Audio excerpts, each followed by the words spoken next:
கிறிஸ்து இயேசுவுக்குள் மிகவும் அன்பாய் நேசிக்கப்பட்ட அன்புக்குரிய சகோதர சகோதரிகளே, உங்கள் யாவருக்கும் நம்முடைய பிதாவாகிய தேவனுடைய நாமத்தாலும் கர்த்தராகிய இயேசு கிறிஸ்துவின் நாமத்தாலும் வாழ்த்துதலையும் அன்பையும் தெரிவித்துக் கொள்கிறேன். தேவன் இப்படிப்பட்டதான ஒரு நல்ல நாளிலும் நம்மை ஒன்று கூட்டி அவருடைய மகத்துவமுள்ள சத்தியங்களை தியானிக்கும்படியாக தேவன் பாராட்டின கிருபைகளுக்காக நாம் அவருடைய நாமத்திற்கு ஸ்துதி தோத்திரங்களை எடுத்துக்கொண்டு நாம் வேத பாடத்திற்குள் செல்லலாம். அதற்கு முன்பாக அடியேன் சார்ந்திருக்கும் வேலூர் சபையாரின் கிறிஸ்துக்குள்ளான அன்பையும் வாழ்த்துதலையும் உங்களிடம் தெரிவித்துக் கொள்கிறேன். நீங்கள் சொல்லும் பட்சத்தில் அவர்களுக்கும் நாம் தெரியப்படுத்துவோம். நாம் இந்த வாழ்த்துதலோடு நாம் பாடத்திற்குள் செல்லலாம். அன்பான சகோதர சகோதரிகளே, சகோதரர் சொன்ன வண்ணமாக நாம் தெரிந்து கொண்ட பாடத்தினுடைய தலைப்பு ஆவியில் ஜனிப்பிக்கப்பட்டவர்களிலே பொறுப்பு என்ற தலைப்பின் கீழ் நம்ம பார்க்க போகிறோம். ஒரே நிமிஷம்.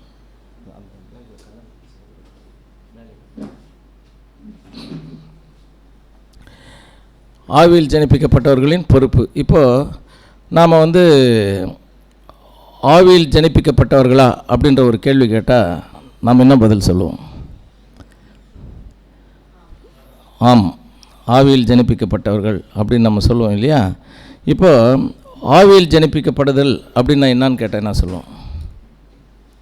ஆவியில் ஜனிப்பிக்கப்படுதல். ஏன்னா நாம் பைபிளை எவ்வளோ நாளுக்கு நாள் அதை பற்றி பேசுகிறோமோ அவ்வளோ வெளிச்சம் அதிகமாகினே போகிறதுனால ஒவ்வொரு காலகட்டத்திலையும் எந்த கேள்வி கேட்டாலையும் அதுக்கு ஒரு பிரைட்டான விளக்கம் தான் கிடைக்குமே தவிர இது ஏற்கனவே தெரிஞ்சது தானே அப்படின்னு நம்ம என்ன பண்ண முடியாது, நினைக்க முடியாது. ஏன்னா பாருங்கள், பிரதர்ஸ் எல்லாம் என்ன பண்ணுறாங்கன்னா 5வது முறை 6வது முறை 5வது வால்யூமு 4th வால்யூம் 6th வால்யூம்லாம் 5வது முறை படிக்கிறாங்க. 5வது முறை படிக்கும்போது எங்களுக்கு அது இன்னும் அதிகமான வெளிச்சத்தை தருதுன்னு சொல்கிறாங்களே தவிர யாருமே ஏற்கனவே படிச்சுட்டுன்னு யாரும் என்ன பண்ணுறதில்ல, ஸ்டாப்பு பண்ணுறது கிடையாது. அப்படிப்பட்ட சூழ்நிலை தான் நம்மளுக்கு தேவன் கொடுத்துருக்காரு.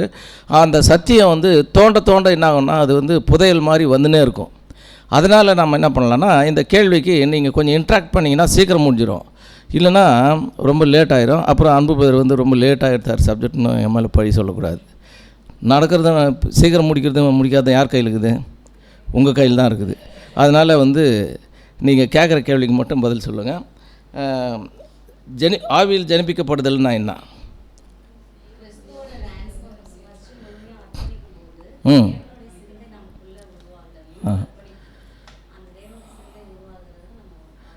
Very good. இப்போ இயேசு கிறிஸ்துவ பிதாவாகிய தேவன் அனுப்பிச்சு தான் அவர் என்ன பண்ணார்னா, அவருடைய விருப்பத்தை எத்தனை % பண்ணார், தேவனுடைய விருப்பத்தை எத்தனை % பண்ணார்?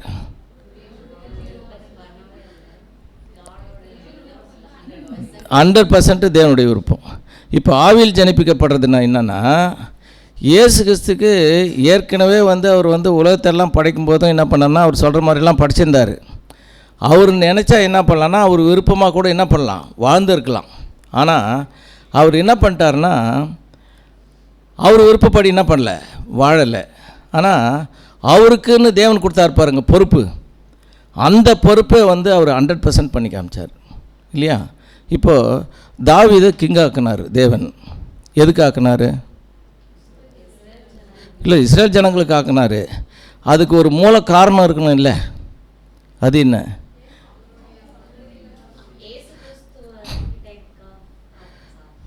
கரெக்ட் தான், நீங்கள் சொல்கிறதெல்லாம் பதிலெல்லாம் கரெக்ட் தான். ஆனால் சரியான பதில் என்னான்னு கேட்டோம்னா, அவங்க அப்பா அவருக்கு ஈசாய் ஆடு மேய்க்கிற பொறுப்பை கொடுத்தாரு. கரடி கவின்னு போகும்போது தன்னுடைய ஜீவனையும் பார்க்காம ஆட்டுக்காக போய் போராடி அந்த ஆட்டை என்ன பண்ணார், மீட்டுட்டார். சிங்கம் பிடிச்சிட்டு போகும்போதும் என்ன பண்ணார், தன்னுடைய உயிரை பணையம் வச்சு அதை காப்பாற்றினார். தேவன் இதெல்லாம் பார்த்துருந்தார். என்னடா சாதாரண ஆட்டுக்காக இவர் உயிர் கொடுக்குறாருன்னா, நம்ம ஆடுகளை கொடுத்தா என்ன பண்ணுவார், இவர் ரொம்ப பொறுப்பாக இருப்பார் அப்படின்னு தான் அந்த பொறுப்பை அவர்கிட்ட கொடுத்தாரு. கரெக்டாக? இப்போது நம்மக்கிட்ட தேவன் பொறுப்பு கொடுத்துக்கிறாரு. எல்டராக இருக்கிறவங்க பிரச்சனை இல்லை, இது இருக்கிற மந்தையை மேய்ப்பாங்க. ஒவ்வொரு எலெக்ட் ஆகாத நம்ம பரிசுத்தவான்கிறாங்க இல்லையா, அவங்க எந்த ஆடை மேய்க்கிறாங்க? எலெக்ட் ஆகாத பொறுப்பில் இல்லாமல் இருக்காங்க இல்லையா பரிசுத்தவான்கள், அவங்க எந்த ஆடை மேய்க்கிறாங்கன்னு கேட்குறேன். தேவனுடைய ஆடுகள். அதாவது இண்டிவிஜுவலை வந்து ஒரு ஆடு, நம்மளை நாம் வந்து மேய்ச்சிக்க வேண்டியது யார் பொறுப்பு? நம்முடைய பொறுப்பு.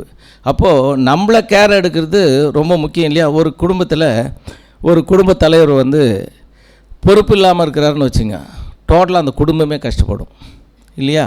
அதே மாதிரி தான் பாருங்கள், வந்து அவர் வந்து எந்த பேட் ஹேபிட் இருந்தாலும் சரி அது எல்லாரையுமே பாதிக்கும், குடும்பத்தில் இருக்கிற எல்லாரையுமே பாதிக்கிறதுக்கு வாய்ப்பு இருக்குது. அப்போது இந்த பொறுப்பை யார் சரியாக பண்ணுறாங்களோ அவங்க தான் தேவனுடைய பிள்ளைகள்ன்ற. இயேசு கிறிஸ்து எப்படி அங்கீகாரம் வாங்கினார்?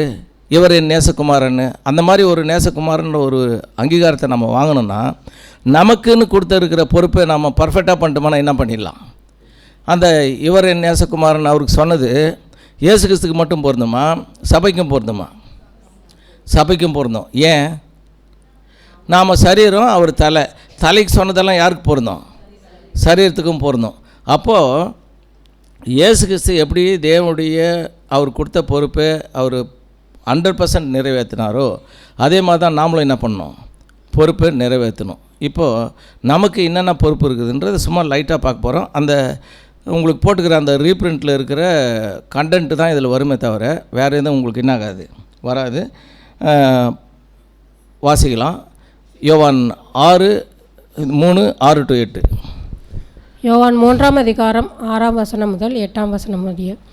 மாம்சத்தினால் பிறப்பது மாம்சமாய் இருக்கும். மாம்சத்தினால் பிறப்பது மாம்சமாக இருக்கும். ஏற்கனவே நம்ம மாம்சத்தில் பிறந்து வாழ்ந்திருந்தோம் இல்லையா, அது வந்து மாம்சமாக இருக்கும். மாம்சமாக தானே இன்னும் நம்ம சத்தியத்துக்கு வந்து நம்ம உடன்படிக்கை பண்ணுறவர்களும், அதாவது மைண்டில் எப்படி இயேசு கிறிஸ்து தேவனே உம்முடைய சித்தத்தை செய்ய இதோ வருகிறேன்னு சொன்னாரோ அது வரலும் அவர் என்ன பண்ணல, அந்த பொறுப்பை ஹேண்ட் ஓவர் பண்ணல. அந்த மாதிரி நாமளும் என்ன பண்ணுறோன்னா, தேவனே இப்போ ட்ரூத் கேட்டுடுறோம், கேட்டு பின்னாடி என்ன பண்ணுறோம்? அக்ரிமெண்ட்டு. தேவனே நான் இதுக்கு மேலே என்னுடைய விருப்பப்படி இந்த உலகத்தில் என்ன பண்ண போகிறதில்ல, வாழ போகிறதில்ல. இனிமேல் நான் உங்கள் விருப்பப்படி உங்களோட சித்தத்தின்படி தான் நான் வாழ போகிறேன் அப்படின்னு நம்ம என்ன பண்ணுறோன்னா முடிவு பண்ணுறோம். அப்போது இந்த மாம்சமாக இருக்கும்ன்றதுலேருந்து நம்ம என்ன பண்ணுறோம்? வெளியே வந்துடும். வெளியே வந்துட்டு படிங்க. ஆவியினால் பிறப்பது ஆவியாக இருக்கும். இப்போது எப்போ நம்ம அக்ரிமெண்ட் போடுறோமோ அப்போவே நம்ம மைண்டில் என்ன பண்ணுறாருன்னா கிறிஸ்து உருவாகிறாரு. அந்த கிறிஸ்து உருவாகிற கிறிஸ்துவனுடைய சிந்தையை நம்ம என்ன பண்ணுறோன்னா வெளிக்காட்டக்கூடியவர்களாக இருக்கிறோம். நீங்கள் மறுபடியும் பிறக்க வேண்டும் என்று நான் உனக்கு சொன்னதை குறித்து அதிசயப்பட வேண்டாம். பார்த்தீங்களா? அப்போது நான் மறுபடியும் பிறக்க வேண்டும் என்று நான் உங்களுக்கு சொன்னதை குறித்து அதிசயப்பட வேண்டாம் அப்படின்னா நீங்கள் ரொம்ப வந்து எக்ஸைட் ஆகாதீங்க.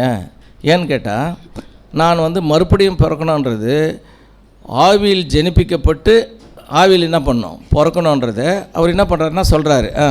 காற்றானது தனக்கு இஷ்டமான இடத்திலே வீசுகிறது, அதன் சத்தத்தை கேட்கிறாய், ஆகிலும் அது இன்ன இடத்திலிருந்து வருகிறது என்றும் இன்ன இடத்துக்கு போகிறதென்றும் உனக்கு தெரியாது. ஆவியினால் பிறந்தவன் எவனோ அவனும் அப்படியே இருக்கிறான் என்றார். இப்போ நாம் ஆவியில் ஜனிப்பிக்கப்படுறவர்களும் ஆவியில் ஜனிப்பிக்கப்படுறவர்கள் எங்கேருந்து வராங்க, எங்கேருந்து எங்கே போகிறாங்கன்றது நமக்கு தெரியாது. பக்கத்து வீட்டுக்காரர்கிட்ட போயிட்டு இப்போது நம்ம சகோதரி உங்கள் பேர் என்ன? கஸ்தூரி சிஸ்டர் வந்து பக்கத்து வீட்டுக்காரர்கிட்ட போயிட்டு இந்த மாதிரி வந்து இவங்க ஆவியில் ஜனிப்பிக்கப்பட்டுக்கிறாங்க, இவங்க பரலோகத்துக்கு போகிறாங்க தெரியுமா உங்களுக்குன்னு சொன்னால் பக்கத்து வீட்டுக்காரர் நம்மளை என்ன சொல்லுவாங்க? உங்கள் வீட்டுக்கு வந்துக்கிற லூஸ் யாருங்க அது? கேட்பாங்களா? கேட்க மாட்டாங்க. ஏன்னா அவங்களுக்கு வந்து இவங்க எங்கேருந்து வராங்க எங்கே போகிறாங்கன்றது என்ன பார்க்காது, தெரியாது இல்லையா? அந்த மாதிரி தான் பாருங்கள், வந்து காற்று இப்போ நாம் கூட புயல் வருது, அது வந்து கடல்லேருந்து வருது, இப்படி நேராக வந்து கடல்லேருந்து வர்றதில்ல, அது அப்படியே ட்விஸ்ட் அடிச்சு எங்கெங்கேயோ போய் என்ன பண்ணுது, கடைசியாக நம்ம கிட்ட வருது. அந்த மாதிரி ஆவியில் ஜனிப்பிக்கப்பட்டவர்கள் எங்கேருந்து வராங்க எங்கே போகிறாங்கன்றது எப்படி உனக்கு தெரியாதோ காற்று வர்றது, அதே மாதிரி தான் இவங்க எங்கேருந்து வராங்க எங்கே போகிறாங்கன்றது என்ன ஆகாது, தெரியாது. ஆனால் இப்போ நமக்கு என்ன ஆகும்? தேவன் அவர் ஆவியில் என்ன பண்ணிட்டார், வெளிப்படுத்திட்டார். இப்போ நம்ம எங்கேருந்து வரோம், எங்கேருந்து போகிறோம், எங்கே போக போகிறோன்றதெல்லாம் நமக்கு நல்லாவே அண்டர்ஸ்டாண்ட் ஆகிடுச்சு இல்லையா? பாருங்கள், வந்து யோவான் 1:12-13. யோவான் 1:12-13 அவருடைய நாமத்தின் மேல் விசுவாசம் உள்ளவர்களாய் அவரை ஏற்றுக்கொண்டவர்கள் எத்தனை பேர்களோ அத்தனை பேர்களும் தேவனுடைய பிள்ளைகள் ஆகும்படி அவர்களுக்கு அதிகாரம் கொடுத்தார். சரி, அவருடைய நாமத்தின் மேல் விசுவாசம் உள்ளவர்களாய் அவர்களை ஏற்றுக்கொண்டவர்கள் எத்தனை பேர்களோ அத்தனை பேர்களும் தேவனுடைய பிள்ளைகள்னா, அப்போ மற்றவங்கெல்லாம் தேவனுடைய பிள்ளைகள் இல்லையா அப்படின்னு கேட்டால் என்ன பண்ணுவீங்க, சொல்லுவீங்க? இப்போ உலகத்தில் இருக்கிறவங்கெல்லாம் தேவனுடைய பிள்ளை இல்லை, நாம் மட்டும்தான் தேவனுடைய பிள்ளையா அப்படின்ற ஒரு கேள்வி கேட்டால் என்ன சொல்லலான்றேன். இல்லை, எனக்கு ஒன்றுமே இப்போ நீங்கள் கும்பலாக சொல்லும்போது தெரில, யாருன்னா ஒருத்தராக சொல்லுங்கள். அதாவது தேவனுடைய திட்டத்தின்படி அவர் என்ன பண்ணுறாருன்னா, பர்டிகுலராக ஒரு குரூப் ஆஃப் பீப்புளை என்ன பண்ணுறாருன்னா தேவனுடைய பிள்ளைகள்ன்ற அங்கீகாரம் கொடுக்குறார். ஏன்னா அவருடைய அல்டிமேட் பிளானே என்ன தான், தேவ பக்தி உள்ள சந்ததியை இந்த உலகத்திலேருந்து எடுக்கணுன்றது தான் அவருடைய அல்டிமேட் பிளான். அந்த பிளான் பிரகாரம் யாரெல்லாம் ஃபஸ்ட்டு தேவனுடைய விசுவாசத்துக்குள்ளே வராங்களோ அவங்க தான் யார், தேவனுடைய பிள்ளைகள். சரி, இப்போது அந்த வராங்க. அப்போ 13 வாசிங்க. அவர்கள் இரத்தத்தினாலாவது மாம்ச சித்தத்தினாலாவது புருஷனுடைய சித்தத்தினாலாவது பிறவாமல் தேவனாலே பிறந்தவர்கள். பார்த்தீங்களா? அதாவது அவர்கள் இரத்தத்தினாலாவது மாம்ச சித்தத்தினாலாவது புருஷனுடைய சித்தத்தினாலாவது பிறவாமல் தேவனாலே பிறந்தவர்கள். அப்போது இந்த 1,44,000 இந்த உலகத்தில் ஒரு அப்பா அம்மாவனுடைய விருப்பத்தின்படியோ இல்லை ஃப்ளஷ்லியாவோ என்ன பண்ணல, அவங்க பிறகுல. இயேசு கிறிஸ்து எப்படி ஒரு இந்த உலகத்துக்கு வர்றதுக்கு ஒரு கர்ப்பம் தேவைப்பட்டுச்சோ அந்த மாதிரி தேவன் என்ன பண்ணிக்கிறாரு, ஒரு கர்ப்பம் தேவைப்படுதுன்னு கொண்டாந்து வச்சுக்கிறாரு. சரி, அப்படி இருக்கும்போது இப்போது அவர் நாமத்தின் மேல் விசுவாசம் வச்சதுனால தானே இந்த ரிவார்டு கிடச்சிச்சு நம்மளுக்கு. இப்போது விசுவாசம்னா என்னன்னு கேட்டால் என்ன சொல்லலாம்? ஆமாம், அது நம்ம வசனம் சொல்லிடுவோம் இல்லையா? விசுவாசம்னா என்னன்னு கேட்டால்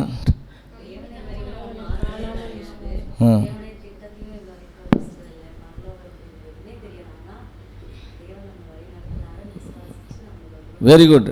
அதாவது ஒரு நம்பிக்கையை நம்ம ஹார்ட்டில் விதைச்சி அதை வளர்த்து அதனுடைய பலனால் நம்ம கிடைக்கிது பாருங்கள், ஆசீர்வாதம்.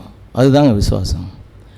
இப்போது தேவன் அவருடைய திட்டம்னு ஒன்று இருக்குது. அந்த திட்டத்தை பற்றி நம்ம தெரிஞ்சு என்ன பண்ணுறோம், அந்த விசுவாசத்தின் மூலமாக திட்டத்துக்கு நான் சொந்தக்காரனாகவும் நம்ம போகிறோம் இல்லை உள்ள. அப்போ நாம் யார், விசுவாசிகள் இல்லையா? அப்போ அவங்களுக்கு தான் பார்த்தீங்கன்னா அவர் தேவனாலே பிறந்தவர்கள்ன்றார். அப்போ தேவனால் பிறந்த எவனும் என்ன பண்ண மாட்டான், பாவம் செய்யான். அப்போது ஏன்னா நாம் என்ன பண்ணுறோன்னா இந்த உலகத்தில் பிறந்த பிறப்புக்கு நாம் நம்மளை என்ன பண்ணுறோம், மறிச்சிடுறோம். நாம் என்ன பண்ணுறோம், தேவனுடைய பிறப்புக்கு ஒத்ததாக நாம் வாழறதுக்கு ஸ்டார்ட் பண்ணுறோம். 2 கொரிந்தியர் 5:17 வாசிங்க. 2 கொரிந்தியர் 5:17 இப்படி இருக்க ஒருவன் கிறிஸ்துவுக்குள் இருந்தால் புது சிருஷ்டியாய் இருக்கிறான், பழையவைகள் ஒழிந்து போயின, எல்லாம் புதிதாயின. எப்போ நாம் ஆவியில் ஜனிப்பிக்கப்படுறோமோ அப்போ நாம் ஒரு சிந்தனைக்குரிய மாற்றத்தை நாம் என்ன பண்ணுறோம், மைண்டில் டெவலப் பண்ணுறோம். ஏன்னா ஒருவன் கிறிஸ்துவுக்குள் இருந்தால் புதிய சிருஷ்டியாக இருக்கிறான். ஏற்கனவே நம்மளை இந்த உலகத்தில் சிருஷ்டி பண்ணிட்டாரு. ஆனால் நாம் அதை என்ன பண்ணுறோன்னா லூஸ் பண்ணிடுறோம். அந்த பழைய சிருஷ்டியினுடைய சிந்தை, செயல், பேச்சு எல்லாத்தையுமே என்ன பண்ணுறோன்னா விலக்கிட்டு நான் பேசுவது இதுக்கு முன்னாடி நான் பிறந்ததுலேருந்து பேசுகிறேன் அந்த மாதிரி பேச போகிறதில்ல. இனிமேல் எப்படி பேச போகிறேன், இயேசு கிறிஸ்து இந்த உலகத்துக்கு எப்படி பேசினாரோ அந்த மாதிரி பேச போகிறேன். அவருடைய சீஷர்கள் எப்படி பேசினாங்களோ, அவருடைய அப்போஸ்தலர்கள் எப்படி பேசினாங்களோ அந்த மாதிரி நான் என்ன பண்ண போகிறேன், பேச போகிறேன். பழையவைகள் என்ன பண்ணிடுச்சு, ஒழிஞ்சிடுச்சு, நான் புதியவைகள் எல்லாம் புதிதாயின. அந்த டிரான்ஸ்ஃபர்மேஷனுக்கு பாருங்கள், அந்த மனமாற்றம் தான் புதிய சிருஷ்டி. அப்போ அந்த புது சிருஷ்டி தான் என்ன பண்ணுதுன்னா பாருங்கள், நம்ம ஒரு புதிய வாழ்க்கையினுடைய துவக்கத்தை நம்ம பாடியில் என்ன பண்ணுது, டெவலப் பண்ணுது. இப்போ வாசிங்க. தங்களது பழைய சித்தத்தை, பழைய சுபாவத்தை மரணத்திற்கு அர்ப்பணிக்க வேண்டும். பார்த்தீங்களா, பழைய சித்தத்தை, பழைய சுபாவம். அப்போது நாம் இது என்ன பண்ணணுமா, மரணத்துக்கு அர்ப்பணிக்கணும்னா கொன்னுறணுன்றார். அதிலிருந்து பழைய சுபாவம் தள்ளப்படுகிறது. பார்த்தீங்களா, அதிலிருந்து பழைய சுபாவம் என்ன பண்ணுது? தள்ளப்படுது. புதிய சுபாவம் வர உங்களுக்கும் புதிய சுபாவத்தில் இருக்கிற ஒரு எக்லிஷாவுக்கும் பிரித்தெடுக்கப்பட்டவர்களுக்கும் உலகத்தில் இருப்பவர்களுக்கும் வித்தியாசம் இருக்குமா இருக்காதா? அப்போது இந்த எக்லிஷாவில் இருந்துன்னு ஒரு வேளை பழைய சுபாவம் இருக்குதுன்னு வச்சுங்க, அப்போது நாம் யார் கூட இருக்க வேண்டியவங்க? உலகத்தில் கூட இருக்க வேண்டியவங்க, இங்கே இருக்க வேண்டியவங்க இல்லை. அப்போது என்ன சொல்கிறாருன்னா பாருங்க, பழைய சுபாவம் தள்ளப்படுகிறது. அதன் பிறகு அந்த தனிப்பட்ட நபரின் வாழ்க்கையை அது கட்டுப்படுத்துவதில்லை. அப்போது பழைய சுபாவம் என்ன பண்ணுறது இல்லையா? புதிய சுபாவத்தை கட்டுப்படுத்துவதில்லை. அப்போ கட்டுப்படுத்துச்சுன்னா இப்போ ஏற்கனவே நம்மளை எது கட்டுப்படுத்திச்சு? நம்முடைய விருப்பம், நம்முடைய சித்தம், நம்முடைய செயல், நம்முடைய நோக்கம், நம்முடைய விருப்பம் எல்லாமே வந்து நம்மளை கட்டுப்படுத்திச்சு. ஏன்னா பாருங்கள், வந்து இப்போ நமக்கு நல்லா தெரியும், நம்ம வந்து அந்த வாழ்க்கையை வந்து பழைய சுபாவத்தில் வந்து நான் நினைக்கிறது தான் நடக்கணும்னு நினைக்குவோம். இப்போது தேவன் என்ன நினைக்கிறாரோ அதுதான் நடக்கணும் அப்படி நான் முடிவு பண்ணுறேன் இல்லை? வாசிங்க. ஆனால் பழைய சித்தம் நீக்கப்பட்டு புதிய சிந்தை வந்த பிறகு பழைய மனுஷனின் சரீரமாகிய மாம்ச கூடாரம் இன்னும் நிறுத்தி வைக்கப்பட்டிருக்கிறது. நியூ கிரியேஷனுடைய மைண்டு என்ன ஆயிடுச்சுனாக்கா உள்ளே வந்து உருவாகிறதுக்கு ஆரம்பிச்சிருச்சு. அது எங்கே உருவாகுதுன்னா இந்த பழைய சரீரத்தில் உருவாகுதே தவிர அதுக்குன்னு ஒரு புது சரீரத்தை கொடுத்து என்ன பண்ணுறதில்ல. ஆவியில் ஜனிப்பிக்கப்பட்டவங்களுக்கு புது சரீரத்தை தேவன் என்ன பண்ணுறதில்ல, கொடுக்கறதில்ல. பழைய சுபாவத்தில் இருக்கிற பழைய சுபாவத்தை வச்சுருந்த இந்த சரீரம் தான். இப்போ இந்த சரீரம் என்ன பண்ணுன்னா, யாருன்னா எதிரி வந்தாங்கன்னா ஹார்ட் பீட்டிங் ஜாஸ்தி ஆகிரும், பிடிச்சவங்க வந்தாலும் ஹார்ட் பீட்டிங் ஜாஸ்தி ஆகிரும். அந்த மாதிரி ஹேபிட் வச்சுருந்துச்சி. இப்போது புது சிருஷ்டி வந்து என்ன பண்ணுன்னா யார் வந்தாலும் ஒரே மாதிரிக்கும். அதுக்கு எதிரியும் இல்லை, அதிகமாக எமோஷனாகி நேசிக்கிறவங்களும் இல்லை. எல்லோரும் எப்படி பார்க்கும்? கிறிஸ்துவாக பார்க்கும். அப்போ என்ன ஆகும்? அந்த பழைய சரீரம் வந்து கூடாரம் இன்னும் என்ன பண்ணுது? நிறுத்தி வைக்கப்பட்டிருக்கு. எதுக்குன்னா இந்த புது சிருஷ்டி வளர்கிறதுக்காக இதை வந்து என்ன பண்ணுறாருன்னா தேவன் யூஸ் பண்ணுறாரு. படிங்க. புது சிருஷ்டி புதிய நோக்கத்துடன் புதிய உத்வேகத்துடன் அழியக்கூடிய சரீரத்தை அதன் ஊழியக்காரனாக பயன்படுத்துகிறது. அப்போ புது சிருஷ்டியினுடைய சர்வெண்ட்டு தான் யார்? சரீரம். இந்த பழைய சரீரம் புது சிருஷ்டியினுடைய சரீரம்னா இந்த வேலைக்காரன் யார் சொல்கிறத கேட்பார்? எஜமான் சொல்கிறது தான் கேட்பார். இப்போ புது சிருஷ்டிக்கு எஜமான் யார்? புது சிருஷ்டிக்கு வேலைக்காரன் வந்து சரீரம். சரீரத்துக்கு எஜமான் யார்? புது சிருஷ்டி. அப்போது எஜமான் சொல்கிறத வேலைக்காரன் செஞ்சால் ஆரோக்கியமாக இருக்குமா? வேலைக்காரன் சொல்கிறத எஜமான் செஞ்சால் ஆரோக்கியமாக இருக்குமா? எஜமான் சொல்கிறத வேலைக்காரன் செஞ்சால் ஆரோக்கியமாக இருக்குமா? அப்போ வந்து எஜமான் சொல்கிறத தான் யார் கேட்கணும்? வேலைக்காரன் கேட்கணும். அப்போ இந்த சரீரம் என்ன பண்ணுன்னா, ஏற்கனவே நம்ம பழைய சித்தத்தை என்ன பண்ணோம்? பழைய சிந்தை விருப்பம் எல்லாத்தையுமே புதைச்சிட்டுக்கிறோம். இப்போது ஊழியக்காரனை பயன்படுத்தும் போது இது யாருக்கு மட்டும்தான் சர்வ் பண்ணோம்? புது சிருஷ்டிக்கு மட்டும்தான் சர்வ் பண்ணோம். அதை தான் பாருங்கள், வந்து எபேசியரில் சொல்லும்போது அப்போ சார் பவுல் சொல்லுங்கள், படிங்க. எபேசியர் 4:22 முதல். அந்தபடி முந்தின நடக்கைக்குரிய மோசம் போக்கும் இச்சைகளாலே கெட்டுப்போகிற பழைய மனுஷனை நீங்கள் கலைந்து போ. பார்த்தீங்களா? அந்தபடி முந்தின நடக்கைக்குரிய மோசம் போக்கும் இச்சைகளாலே நமக்கு ஏற்கனவே பிறந்ததுலேருந்து இருந்த சித்தம் விருப்பம் எல்லாமே நம்மளை வந்து ஜீவனுக்கு கூட்டின்னு போயிடுச்சா மோசத்துக்கு கூட்டின்னு போயிடுச்சா? மோசத்துக்கு தான்.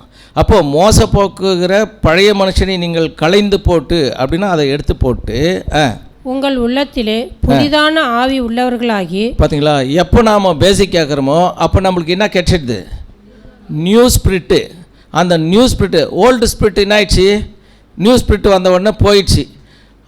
அப்போது புதிதான ஆவி உள்ளவர்களாகி மெய்யான நீதியிலும் பரிசுத்தத்திலும் தேவனுடைய சாயலாக சிருஷ்டிக்கப்பட்ட புதிய மனுஷனை தரித்து கொள்ளுங்கள். தேவனுடைய சாயலில் சிருஷ்டிக்கப்பட்ட மனுஷன் யாருங்க?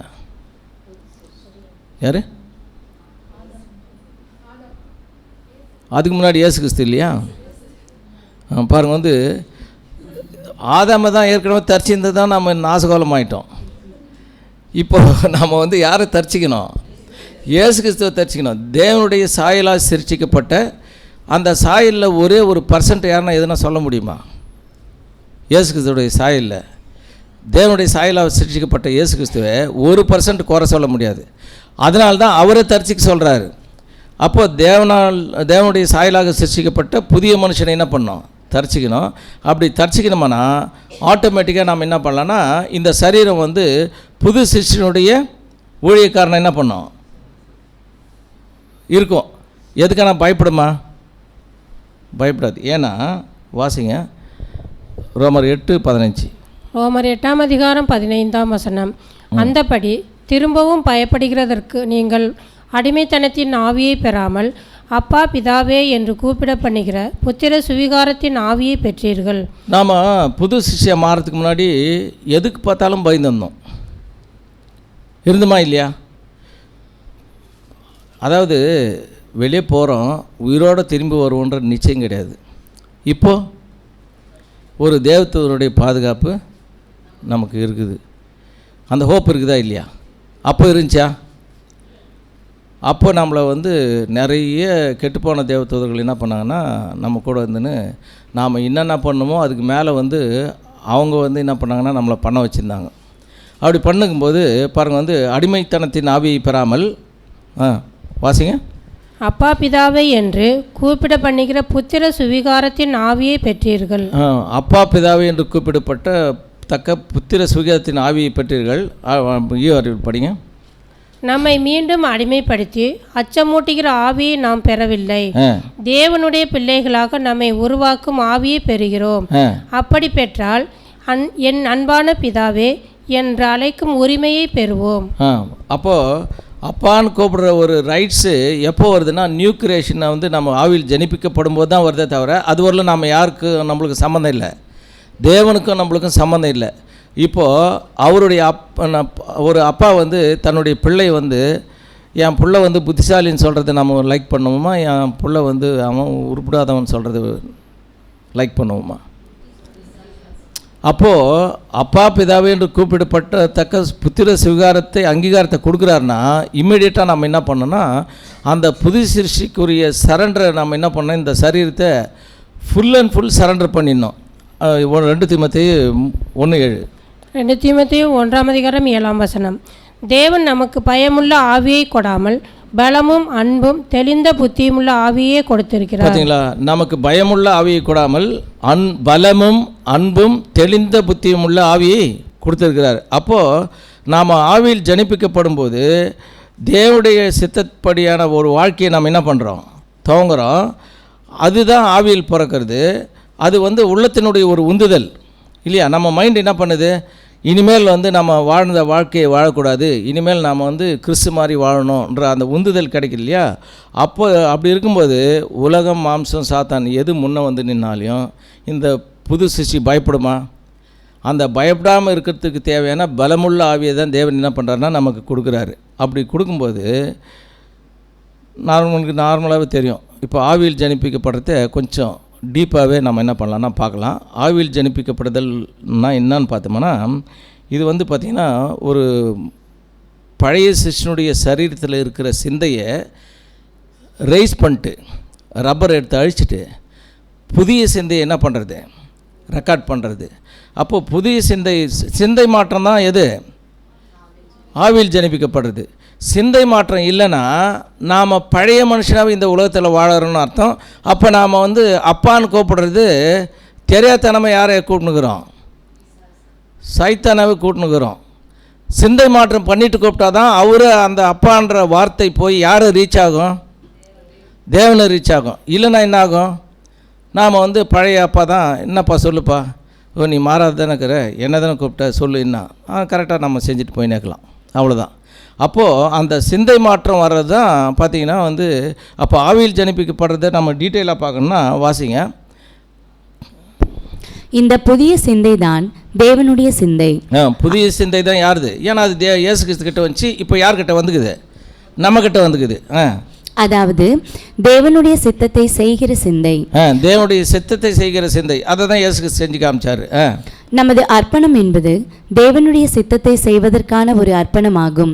வேறு எந்த சித்தத்தையும், அது நமது சுபாவமான சித்தமாகவோ அல்லது வேறு ஒருவருடைய சித்தமாகவோ இருந்தாலும் அதை அழிக்கிற அர்ப்பணமாகும். பார்த்தீங்களா? அதாவது வந்து நமது அர்ப்பணம்ன்றது தேவனுடைய சித்தத்தை செய்வதற்கான ஒரு அர்ப்பணம். நம்ம சரண்டர் பண்ணுறது எதுக்குன்னா, நம்ம பேப்டிஸ்டில் அடையாளப்படுத்துறதுக்கு முன்னாடி நம்ம ஆவியில் ஜனிப்பிக்கப்படுறதே எதுக்குன்னு கேட்டால், தேவனுடைய சித்தத்தை செய்வதற்கான ஒரு சரண்டர். அந்த சரண்டர் பண்ண பின்னாடி வேறு எந்த சித்தத்தையும் அது என்ன பண்ணாது, நம்முடைய சுபாவமான சித்தமாகவோ அல்லது வேறொருடைய சித்தம்னா எப்படி, இப்போ ஃபேமிலியில் ட்ரூத்துக்கு வரமாட்டாங்க, அவங்க பேச்சை நாம் என்ன பண்ணிக்குவோம்னா பிறந்ததுலேருந்து கேட்டுருந்துப்போம். இப்போ என்ன பண்ணோம், பிள்ளைகளே உங்கள் பெற்றோருக்கு கர்த்தருக்குள் கீழ்ப்படியுங்கள், பசங்களாக இருந்தாலையும். அதே மாதிரி தான் இப்போது தேவனுக்கு பிரியமில்லாத நான் செய்ய மாட்டேன்னா, அது அம்மாவாக இருக்கலாம், அப்பாவாக இருக்கலாம், அண்ணனாக்கலாம், தங்கச்சாக்கலாம், ஹஸ்பண்டாக்கலாம், யாராக்கலாம், ஆக மொத்தம் என்ன பண்ணோம், தேவனுடைய விருப்பத்துக்கு மாறாக நான் என்ன பண்ண மாட்டேன், செய்ய மாட்டேன் அப்படின்ற ஒரு அர்ப்பணம் வந்து பண்ணுறது தான் ஆவியில் ஜனிப்பிக்கப்படுறது இல்லையா? வாசிங்க.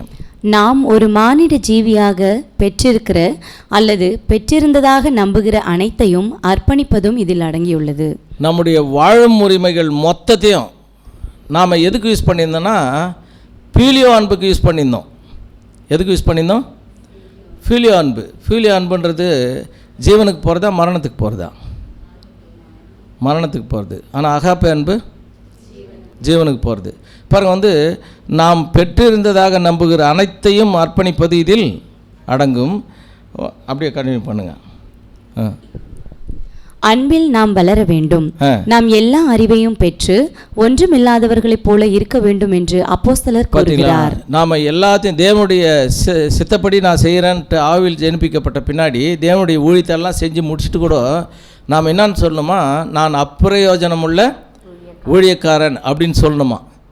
நான் வந்து எதனா ஒன்று பண்ணிவிட்டு நான் இதை பண்ணேன்னா அங்கேயே கதை முடிஞ்சிச்சு. நான் இதை பண்ணேன்னா என்ன ஆயிடுச்சு, இங்கேயே உனக்கு தேவையான ஆசீர்வாதத்தை நீ வாங்கிட்ட. ஆனால் அங்கே இல்லை.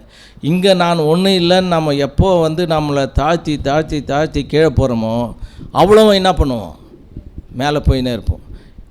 இங்கே நாம் உயர்த்தணுமானா அங்கே என்ன பண்ணுறாரு, அங்கே போகிற அவர் வச்சுருந்த அந்த ஜீவ புஸ்தகத்தில் எழுதின பேரை கொஞ்சம் கொஞ்சமாக இறக்கினே வருவார். இறக்கினே வந்து என்ன பண்ணுவார், இந்த நீயே வச்சுக்க பத்திரமா, என்கிட்ட என்ன பண்ணவானா, உன் பேர் இருக்கிறதுக்கு குவாலிட்டி உனக்கு இல்லைன்னு சொல்லுவார். வாசிங்க. அறிவு மட்டுமே போதுமானதல்ல, எனினும் அறிவுதான் விசுவாசத்திற்கும் கீழ்ப்படிதலுக்கும் அடிப்படையாக இருக்கிறது. வெறும் நாலேஜை நம்ம கெயின் பண்ணோம்னா அது மட்டும் போதாது. ஆனால் அறிவு தான் விசுவாசத்திற்கும் கீழ்ப்படுகிறதற்கும் அடிப்படையாக இருக்குது. ஏன்னா இந்த வேத அறிவு நமக்கு இல்லைன்னா தேவன் யார், அவரை எப்படி விசுவாசிக்கணும், அவருடைய விருப்பம் என்ன, அதை நம்ம எப்படி செய்கிறது, எப்படி செய்யக்கூடாதுன்றதே நம்மளுக்கு என்னாகாது, தெரியாது. அதனால தான் தேவன் வந்து பார்த்திங்கன்னா ஏன் பைபிளை எழுதி கொடுத்தாருன்னா, நார்மலாக வந்து அப்படியே வாயில் சொன்னால் என்ன ஆகாது, சேஞ்ச் ஆகிடும். ஏன்னா பாருங்கள், வந்து இப்போது எதனா ஒன்று சொல்கிறான்னு வச்சுங்க, ஒரு சகோதரன்கிட்ட அவர்கிட்ட சொல்லுவார், அவர்கிட்ட சொல்லுவார், அப்படியே போய் இங்கே வரும்போது பார்த்தா நான் சொன்னதே இருக்காது, அங்கே அது மாறிட்டு இருக்கும் இல்லையா?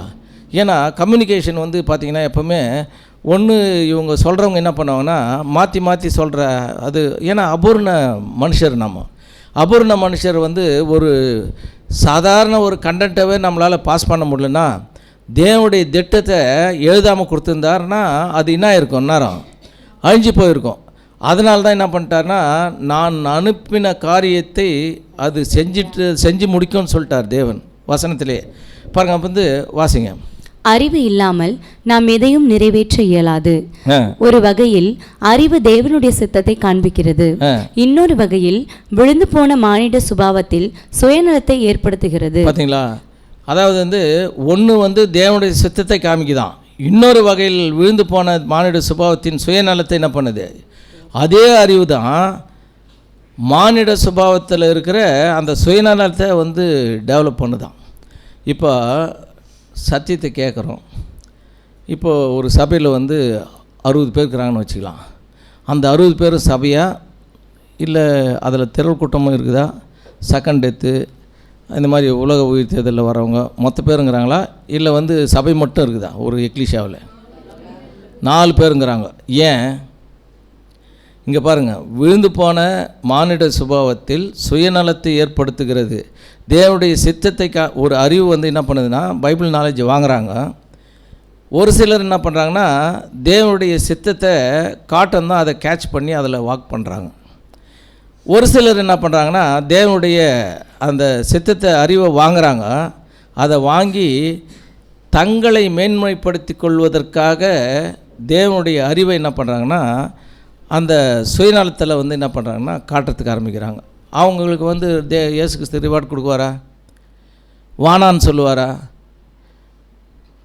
அவர் சுயாதீனத்தில் எப்பவுமே தலையிடுறதில்ல. நான் உனக்கு ட்ரூத் கொடுத்துட்டேன், நீ என்ன பண்ணு, கீழ்ப்படிஞ்சா கீழ்ப்படிஞ்சிக்கோ, கீழ்ப்படிலாம் கீழ்ப்படியாமல் இருந்துக்கோ. ஆனால் ஆக மொத்தம் நான் என்ன பண்ண மாட்டேன், உன்னை கண்ட்ரோலெல்லாம் பண்ணி ஆதாம் பழம் சாப்பிடும்போது என்ன பண்ணியிருக்கலாம், மகன் நான் என்ன சொன்னேன் உனக்கு, சாப்பிட்லாமா, தப்பு இல்லை, செத்துருவேன்னு சொல்லியிருந்தா எத்தனை முறை சொல்லிக்கணும்? இந்த 6000 வருஷத்தில் 6000 சில்லற வருஷத்தில் சொல்லினே தான் இருந்துக்கணும். போய் கையை பிடிச்சி இழுத்துன்னு விட்டு கடைசியில் கொஞ்சம் ஏமாந்த நேரத்தில் என்ன பண்ணிட்டுப்பார், போய் அவர் ஏமாற போகிறதில்ல. அதனால தான் தேவன் என்ன பண்ணுறாருன்னா, சுயாதீனத்தில் எப்பவுமே என்ன பண்ணுறதில்ல, தலையிடுறதில்ல. வாசிங்க. அன்பும் உதார குணமும் புதிய சுபாவத்திற்கு சொந்தமானது என்று இது காண்பிக்கிறது. பார்த்தீங்களா, தேவனுடைய ஞானம், அவருடைய பரிசுத்தரின் அறிவு என்ன பண்ணுதான், அன்பு உதாரண குணம் புதிய சுபாவத்துக்கு சொந்தமானது என்ன பண்ணுதான், அது காட்டுதான். அது கர்த்தரின் குணலட்சணத்தை காண்பிக்கிறது. பார்த்தீங்களா, இந்த அன்பும் உதார குணமும் தேவனுடைய குணலட்சணம், அதை வந்து அது நம்மளுக்கு காட்டி கொடுக்குது. ஏன்னு கேட்டால் நம்ம புது சிருஷ்டியாக மாறுறதுனால இந்த குணலட்சணத்தின் மாதிரியை நாம் பின்பற்ற வேண்டும். இந்த குணலட்சணத்தின் மாதிரியை தான் நம்ம என்ன பண்ணோம், பின்பற்றணும். அப்போது ஒரு புது சிஷ்யம் நாம் இருக்கணும்னா தேவனுடைய குணலட்சணத்தை நாம் வந்து ஃபாலோ பண்ணோம்னா ஆட்டோமேட்டிக்காக என்ன பண்ணலாம், அதாவது வந்து தேவனுடைய குணலட்சணத்தின் மாதிரி, அதாவது இயேசு கிறிஸ்து எப்படி இந்த உலகத்தில் வாழ்ந்தாரோ அதை நம்ம ஃபாலோ பண்ணணும். இப்போது தேவனுடைய பிள்ளைகள் சொந்த சரீரத்தில் சுயநலமோ இல்லை நம்மளுக்கு வந்து இனிமே இருக்கலாமா? இயேசு கிறிஸ்து பச்சாபாதம் வச்சுருந்தாரா? அட்லீஸ்ட்டு வச்சுருக்கிறாரா? பார்ப்பா, பட்சாபாதம் நான் இல்லாதது மாதிரி நீ என்ன பண்ணக்கூடாது, பட்சாபாதம் இல்லாதவங்களாக இருக்கணும். ஒரு வீட்டில் 2 பசங்க இருக்காங்கன்னு வச்சுங்க, ஒருத்தரை வந்து அம்மாவுக்கு பிடிக்கும், இன்னொருத்தருக்கு அப்பாவுக்கு பிடிக்கும். 2 பேரும் பார்த்தீங்கன்னாக்கா இது ஒரு கட்சி அது ஒரு கட்சி, அந்த மாதிரி இருந்தாக்கா தேவன் வச்சுருந்தாருன்னு வச்சுங்க, அந்த மாதிரி அவருடைய திட்டத்தில் வந்து சமாதானம் இருந்துக்குமா? அப்போ சமாதானம் இருக்கணும்னா எப்போவுமே என்ன பண்ணணும்னா, 2 பிள்ளைங்க இருக்கிறாங்கன்னா 2 பிள்ளைங்களை எப்படி நேசிக்கணும், ஒரே மாதிரி நேசிக்கணும். இதுக்கு வந்து ஒரு சாக்லேட் கொடுத்தா அதுக்கு ஒரு சாக்லேட், இதுக்கு 2 சாக்லேட் கொடுத்தா அதுக்கு ஒரு சாக்லேட் கொடுத்தா பட்சாபாதம் இருக்கிறவங்களாம் நம்ம மாறிடுவோம். அதனால் நம்ம என்ன பண்ணணும்னா ரொம்ப கேர்ஃபுல்லாக இருக்கணும் இந்த விஷயத்தில். அப்படியே லூக்கா 17:10. லூக்கா 17ஆம் அதிகாரம் 10ஆம் வசனம். அப்படியே நீங்களும் உங்களுக்கு கட்டளையிடப்பட்ட யாவற்றையும் செய்த பின்பு நாங்கள் அப்பிரயோஜனமான ஊழியக்காரர், செய்ய வேண்டிய கடமையை மாத்திரம் செய்தோம் என்று சொல்லுங்கள் என்றார். அப்படியே நீங்களும் உங்களுக்கு கட்டளையிடப்பட்ட யாவையும், கட்டளையிடாதப்படாத எதனா செஞ்சோம்னா நாம் வந்து ஆட்டோமேட்டிக்காக அப்பிரயோஜனமான ஊழியக்காரன் ஆயிடுவோம். ஆனால் எல்லாத்தையும் செஞ்சுட்டு நாம் அப்பிரயோஜனமான ஊழியக்காரன் சொன்னால் தேவனுடைய ரிவார்டு என்ன பண்ணிடலாம், ஈஸியாக வாங்கிடலாம். இயேசு கிறிஸ்து அப்படி தான் பண்ணார். அவர் நினச்சிருந்தா இந்த உலகத்தை சொந்தமாக்கலாம். ஆனால் அவர் என்ன பண்ணார்னா தன்னுடைய விருப்பத்தை கூட சொந்தமாக்கல. வாழும் முறையில் 100% என்ன பண்ணிட்டாரு, எல்லா உரிமையும் விட்டு கொடுத்துட்டாரு. வாசிங்க. ரோமர் 12ஆம் அதிகாரம் 1ஆம் வசனம். அப்படி இருக்க சகோதரரே, நீங்கள் உங்கள் சரீரங்களை பரிசுத்தமும் தேவனுக்கு பிரியமான ஜீவபலியாக ஒப்பு கொடுக்க வேண்டும் என்று தேவனுடைய இரக்கங்களை முன்னிட்டு உங்களை வேண்டிக் கொள்கிறேன். இப்போது நம்ம புதிய சிந்தை வந்து நமக்கு வந்துடுது, நியூ மைண்ட் ஆகிடுதுன்னா அது பரவாயில்ல, நியூ கிரியேஷனுக்கு. ஆனால் இந்த சரீரங்களை பரிசுத்தமும் தேவனுக்கு பிரியமான ஜீவபலியை ஒப்பு கொடுக்கணும்னா இந்த சரீரத்தை எப்படி பரிசுத்தப்படுத்துறது அப்படின்னு கேட்டால் என்ன சொல்லலாம்? சரீரத்தை நாம் ஏற்கனவே இந்த சரீரம் வந்து அபூர்ணம்னு சொல்கிறோம். இது என் தாய் என்னை பாவத்தில் கர்ப்பம் தரித்தாள் எல்லாமே சொல்கிறோம். அவ்வளோ மோசமான இந்த சரீரத்தை நாம் எப்படி பரிசுத்தமும் தேவனுக்கு பிரியமான ஜீவ பலியை எப்படி கொடுக்குறது? ஏன்னா ஆல்டரில் பார்த்தீங்கன்னாக்கா வந்த உடனே பலிப்பீடம் தான். நம்ம ஆசரிப்பு கூடாரத்தில் ஃப்ரண்ட்டில் வந்த உடனே கேட்டு உள்ள நுழைஞ்ச உடனே என்ன தான் இருக்குது? பலிப்பீடம் தான் இருக்குது. அப்போ நம்ம என்ன பண்ணோம்? புத்தியுள்ள ஆராதனை பண்ணணுன்னா நாம் என்ன பண்ணோன்னா, நமக்கு உண்டான எல்லா சிந்தைகளையும் கொண்டு போய் எது மேலே வச்சிடணும்? பலிப்பீடத்து மேலே வச்சிடணும். பாருங்க, பலிப்பீடத்து மேலே வச்சுட்டு என்னுடைய விருப்பம், சித்தம், சிந்தை, வார்த்தை, நடக்கை, பேச்சு எல்லாத்தையுமே என்ன பண்ணணும்னா பலிப்பீடத்து மேலே வச்சிடணும். வச்சுட்டு பாருங்க, ஜீவ பலியாக ஒப்பு கொடுக்க வேண்டும்னா அந்த பழைய ஜீவனை என்ன பண்ணால் பலியாக ஒப்பு கொடுத்துட்டு நாம் புதிய ஜீவன் உள்ளவர்களாக என்ன பண்ணால் தேவனுடைய இரக்கங்களை முன்னிட்டு உங்களை வேண்டிக் கொள்கிறேன், இதுவே நீங்கள் செய்யத்தக்க புத்தியுள்ள ஆராதனை. நாம் ஏற்கனவே புத்தியுள்ள ஆராதனையில் நாம் வாழ்ந்துட்டோம். இப்போது எப்போ ஆவியில் ஜனிப்பிக்கப்பட்டோமோ அதிலிருந்து நாம் என்ன பண்ணோமா? புத்தியுள்ள ஆராதனை என்ன பண்ணணும் தேவன் எதிர்பார்க்குறாரு. இப்போது புத்தியுள்ள ஆராதனை பண்ணால் நம்ம சிந்தை என்ன பண்ணணும்? மாறணும். சிந்தை மாறாமல் புத்தியுள்ள ஆராதனை பண்ண முடியுமா? வாசிங்க.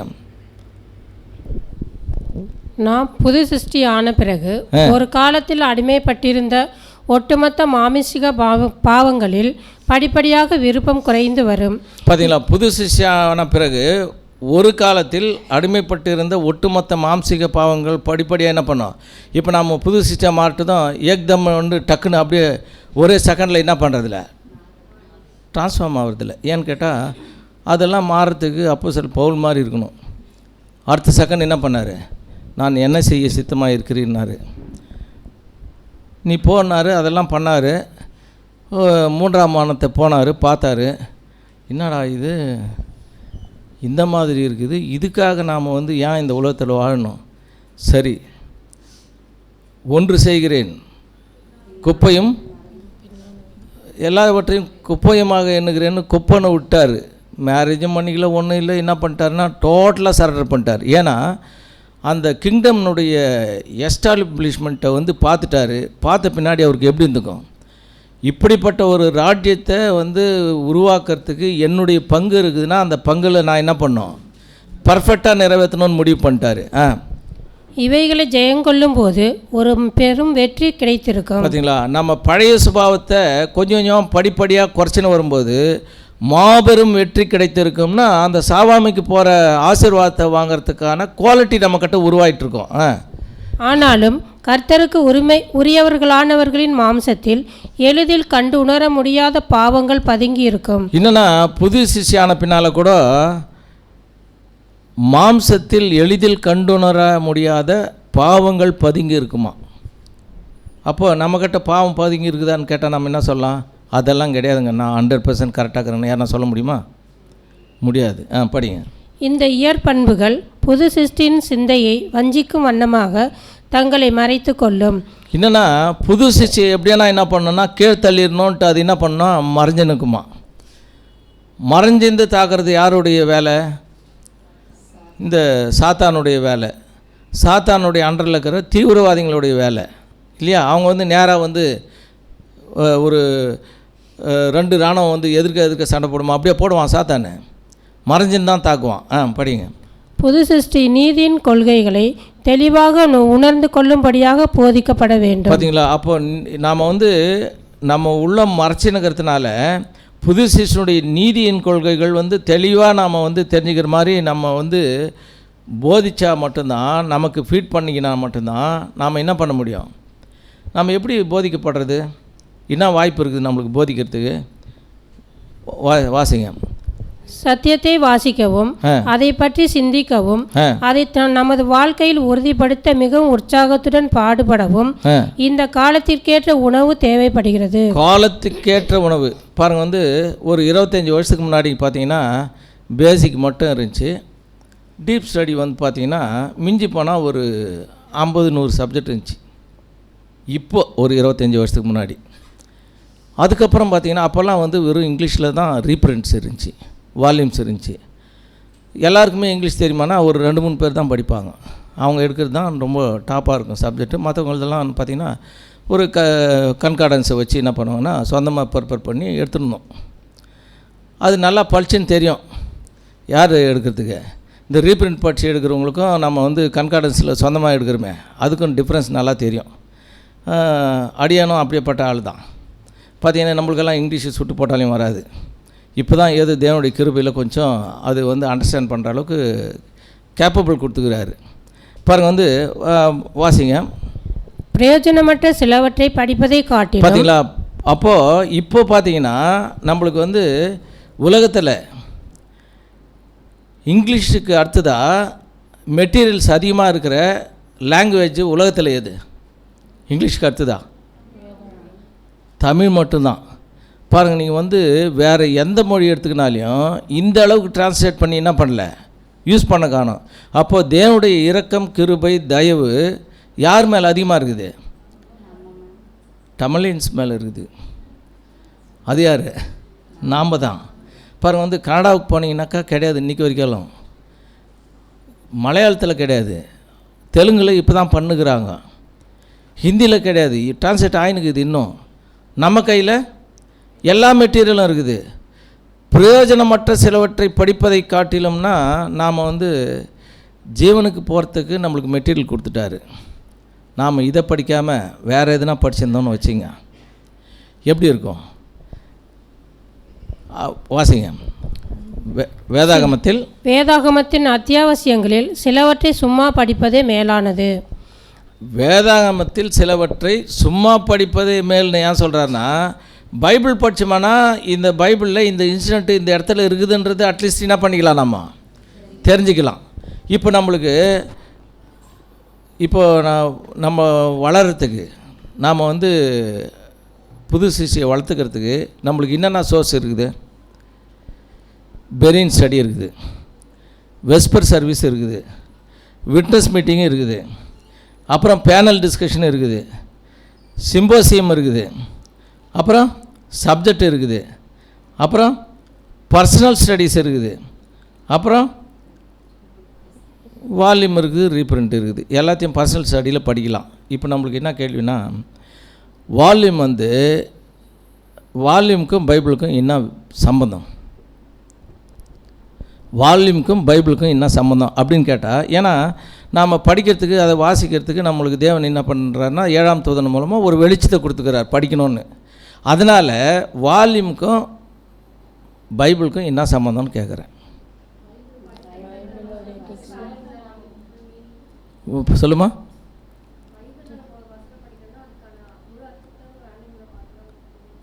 வெரி குட், அவ்வளோதான், ரொம்ப சிம்பிள். பைபிளை படித்தா புரியாது, வால்யூமில் படித்தோம்னா அந்த வசனத்துக்கு உண்டான விளக்கம் புரியும். ஏன்னு கேட்டால், இப்போ பைபிள் வந்து தமிழ் புக் மாதிரி, வால்யூம் என்னது? கோனார் தமிழ் உரை. இப்போது தமிழ் புக்கை படிக்கிறவங்க அதிகமாக மார்க் வாங்குவாங்களா, கோனார் தமிழ் உரையை படிக்கிறவங்க அதிகமாக மார்க் வாங்குவானா? 200க்கு 200 கோனார் தமிழ் உரை. ஏன்னா அந்த தமிழ் புக்கினுடைய விளக்கம் எது தான்? கோனார் தமிழ் உரை. கரெக்டாக? இது இப்படி சொன்னால் தான் நம்மளுக்கு விளங்கும். ஏன்னா நான் படித்தது அப்படி தான் படித்தேன், அதனால தான் சொல்கிறேன். பாருங்கள், வந்து ஃபஸ்ட் வால்யூம் எடுத்திங்கன்னா லாஸ்ட் பேஜில் பார்த்திங்கன்னா ஒரு 5 பேஜில் பேஜ் நம்பரு வசனம் கொடுத்துருக்கோம் ஃபுல்லாக. அது எதுக்குன்னு பார்த்தீங்கன்னா, எந்தெந்த பக்கத்தில் எந்தெந்த வசனத்துக்கு விளக்கம் கொடுத்துக்கிறாருன்ற லிஸ்ட் அவுட் பண்ணிக்கிறாரு. 6 வால்யூமும் இப்படி தான் எழுதிக்கிறாரு. ஒவ்வொரு பக்கமும் வேத வசனத்தினுடைய விளக்கம். ஏன்னா 6 கால சபைக்கு கிடைக்காத ஒரு அருட்பொழிவை வந்து இயேசு கிறிஸ்து என்ன பண்ணார்னா 7ஆம் சபைக்கு கொடுத்துட்டாரு. ஏன்னா பேதுருல சொல்லுவார், கடைசி காலத்தில் வெளிப்பட ஆயத்தமாக்கப்பட்டு இருக்கிற ரட்சிப்புக்கு ஏதுவாக தேவனுடைய பலத்தினால் காக்கப்பட்டு இருக்கிற உங்களுக்கு அந்த சுதந்திரம் பரலோகத்தில் வைக்கப்பட்டுள்ளதுன்றார். அப்போது வால்யூம் வந்து 2000 வருஷமாக பாபிலோனில் பைபிள் படிச்சுருக்கிறாங்க. இன்றைக்கி வரலாம் யாருன்னா ஒருத்தர் ஜீவனுக்கு இருந்துக்கிறாங்களா? ஒரே ஒருத்தர். பாபிலோனில் 850 டினாமினேஷன் இருக்குது. 850 டினாமினேஷன் பைபிள் படிக்குதா இல்லையா? யாருன்னா ஜீவனுக்கு வந்துக்கிறாங்களா? யாருன்னா வந்துக்கிறாங்களா? இப்போ அதிலேருந்து பிரித்தெடுக்கப்பட்ட எக்லிஷாக்குள்ளே வரவங்களுக்கு தான் என்ன கிடைக்குது?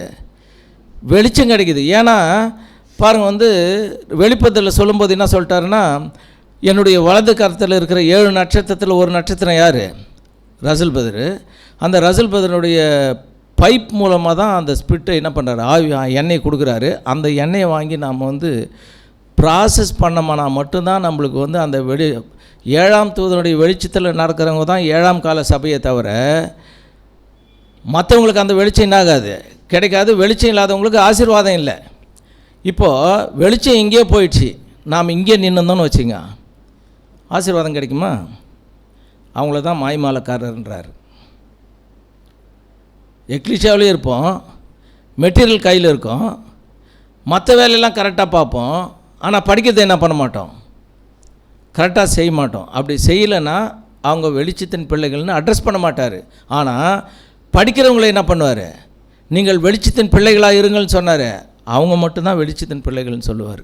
மற்றவங்கள என்ன பண்ண மாட்டார், வெளிச்சத்தின் பிள்ளைகள்னு சொல்ல மாட்டார். அப்போது நம்மக்கிட்ட மெட்டீரியல் கொடுக்கறதுக்கு காரணம் என்னென்னா, யாருக்கிட்ட அதிகமாக கொடுக்கப்படுகிறதோ அவங்கக்கிட்ட அதிகமாக கேட்கப்படும்.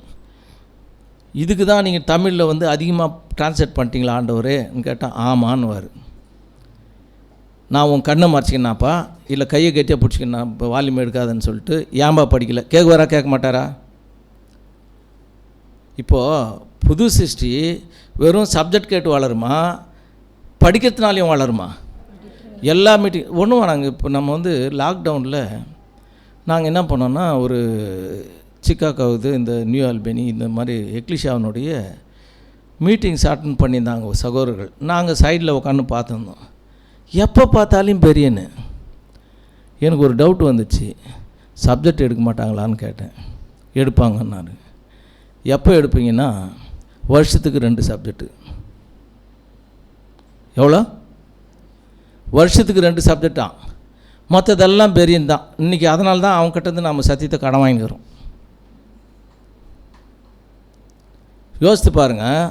அப்போது பெரியன் வந்து இப்போ அதாவது இப்போ நான் சப்ஜெக்ட் எடுக்கிறேன்னு வச்சுங்க, இந்த 4 ரீப்ரிண்ட்டை படித்து நான் மட்டும் நாலேஜ் என்ன பண்ணேன்னா தேவனுடைய அறிவை வாங்கி உங்ககிட்ட ஸ்ப்ரெட் பண்ணுறேன். இப்போ நீங்கள் என்ன பண்ணுறீங்கன்னா, ஜாலியாக நான் ஆஃபரிங் கொடுத்துட்டேன், எக்லிஷாக்கு வந்துட்டேன், என் கதை கந்தல் அவ்வளோதான், கதை முடிஞ்சிடுச்சுன்ட்டு என்ன பண்ணுறீங்க, உட்காந்துக்கிறோம். ஆனால் பெரியன் என்ன பண்ணோம், நான் எப்படி ஒரு சப்ஜெக்டை ப்ரிப்பேர் பண்ணுறதுக்கு படிக்கிறனோ அந்த மாதிரி நீங்கள் என்ன பண்ணணும், தலையெழுத்து படித்தே ஆகணும். இப்போது அது தேவையில்லையா? படிக்கிறவங்களுடைய குணலட்சணம் எப்படி இருக்கும், படிக்காதவங்களுடைய குணலட்சணம் எப்படி இருக்கும்?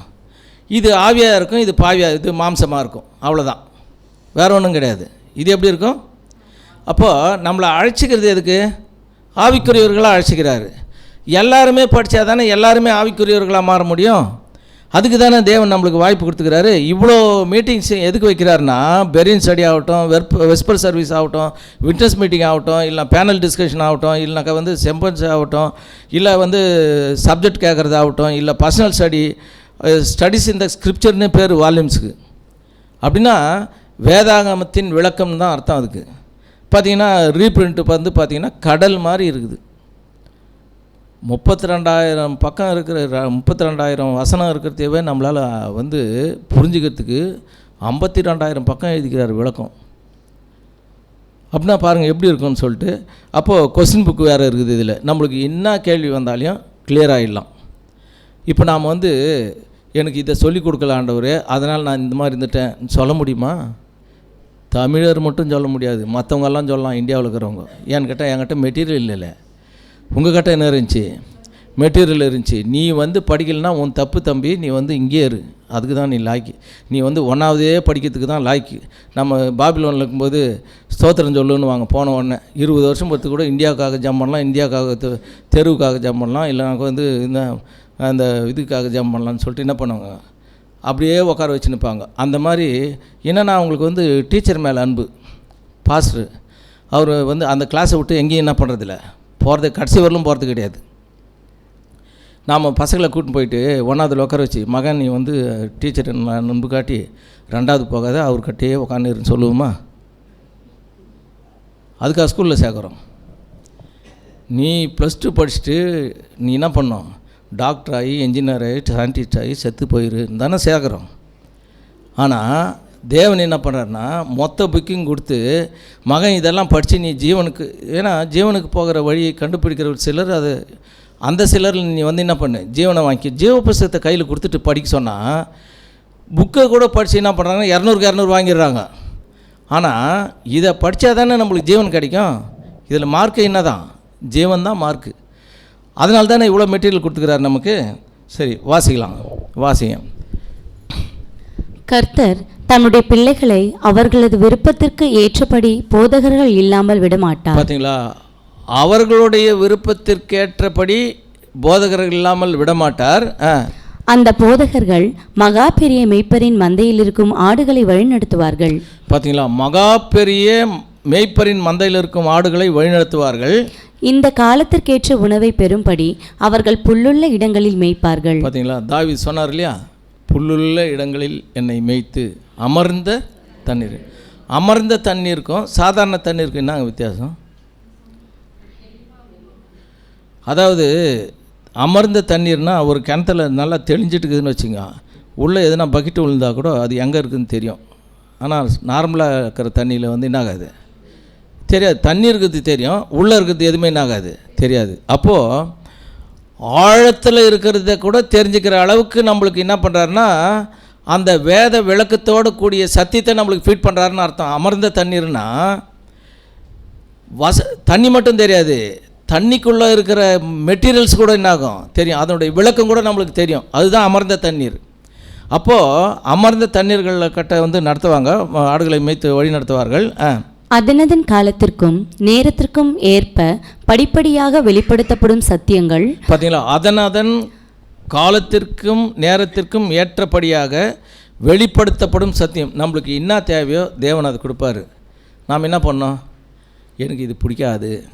இப்போது அம்மா சாப்பாடு கொடுக்குறாங்கன்னு வச்சுங்க, வீட்டில் சிஸ்டர் கொடுக்குறாங்க, அம்மாலாம் விட்டு வந்துட்டோம். நம்ம இப்போது சகோதரி கொடுக்குறாங்கன்னு வச்சுங்க, எனக்கு இது பிடிக்காதுன்னு சொன்னாக்கா பண்ணியே தாங்க. திருப்பி 2வது சாப்பாடு என்ன பண்ண மாட்டாங்க. இல்லை கஞ்சி காய்ச்சி குடிச்சிட்டு போன்றுவாங்க. அவ்வளோதான், கதை முடிஞ்சு. பாருங்க, வந்து அதன் காலத்திற்கு ஏற்றபடி படிப்படியாக வெளிப்படுத்தப்படும் சத்தியத்தை நாம் வாங்கி சாப்பிட்லன்னா புது சிச்சின்னாயிரும், வீக்காயிரும். பல்வேறு வகைகளில் தேவையான அளவுக்கு தேவையான போஷாக்கு கொடுக்கப்படுகிறது. பார்த்தீங்களா, பல்வேறு வகைகளில் தேவையான அளவுக்கு நாம் பார்த்தீங்களா என்னென்ன மீட்டிங்குதுன்னு, எல்லாத்துலேயுமே தேவையான போஷாக்கு கொடுக்கப்படுகிறது. அதனதன் காலத்திற்கும் தேவைக்கும் ஏற்ப தேவன் எழுப்பும் கருவிகள் மற்றும் ஊழியர்கள் மூலமாக அது வழங்கப்படுகிறது. பார்த்தீங்களா, அதன் காலத்திற்கும் தேவைக்கும் ஏற்ப தேவன் எழுப்பும் கருவிகள் மற்றும் ஊழியர்கள் மூலமாக வழங்கப்படுதான். ரசல் பதர் காலத்தில் என்ன கருவிச்சு எழுதிக்கிறார் பாருங்கள். ஃபோட்டோ ட்ராமா கிரியேஷன் போட்டாரா, அந்த கருவி இருந்துச்சா? மைக்கில் பேசினாரா, அந்த கருவி மூலமாக தானே கொடுத்தாரு. பாருங்கள், வந்து அப்போது வந்து இந்த ஃபோன் தான் இருந்துச்சு, ஒயர்டு ஃபோனு இல்லையா, ஒயர்லெஸ் ஃபோனெல்லாம் கிடையாது. பாருங்கள், வந்து அந்த கருவிகள் மூலமாக கொடுக்குறாரு. இப்போ நம்மளுக்கு நம்மளுக்கு பார்த்திங்கன்னா அறிவு பெருத்து போன காலத்தில் வாழறதுனால நமக்கு கருவிகள் மூலமாக என்ன பண்ணுறாரு. இப்போது முன்னெல்லாம் நாம் வந்து எதனா தேடணுன்னா கண்கார்டன்ஸ் எடுத்து அந்த புக்கை எடுத்து தேடுவோம். இப்போ என்ன பண்ணுறோம், செல்லு எடுத்து ஆதாம் நடிச்சா வந்துடுது, மோசே நடிச்சா மொத்த பைபிளில் இருக்கிற வருஷம் வந்துடுது. உங்களுக்கு வந்து அக்கிரமம்னு போட்டிங்கன்னா அக்கிரமம் மொத்தம் வந்துடுது, பரிசுத்தம்னு போட்டால் பரிசுத்தம் மட்டும் வந்துடுது. அப்போது கருவிகள் மட்டும் இல்லை, ஊழியர்களையும் என்ன பண்ணுறாரு, கருவிகளாக யூஸ் பண்ணுறாரு. அந்த அளவுக்கு நம்மளுக்கு தேவன் என்ன பண்ணுறாருன்னா நம்மளை போஷிக்கிறதுக்கு, புது சிஷ்யை போஷிக்கிறதுக்கு தேவையான எல்லாத்தையும் பண்ணுறாரு. இப்போ நாம் என்ன பண்ணோன்னா, நம்மக்கிட்ட வந்து யார்கிட்டையும் செல்லு இல்லைன்னு சொல்ல முடியாது, செல்லு இருக்குது. நம்ம எப்படி யூஸ் பண்ணுறோம், அதை எதுக்கு செல்லு கொடுத்துக்கிறாருன்னா, என்னுடைய புது சிஷ்டி இந்த உலகத்தில் வாழுது, அந்த புது சிஷ்டியை வளர்த்துக்கிறதுக்கு என்ன பண்ணுறாரு, செல்லு கொடுத்துக்கிறாரு.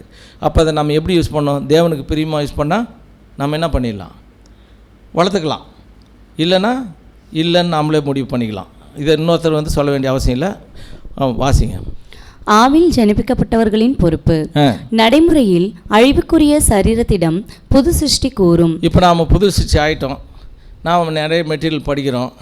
இப்போ நம்ம என்ன பண்ணுறோமா, பழைய சிருஷ்டிக்கிட்ட நம்ம சரீரத்துக்கிட்ட சொல்கிறோமா, நம்ம மைண்டு சொல்லுது, என்னான்னு சொல்லுது, படிங்க.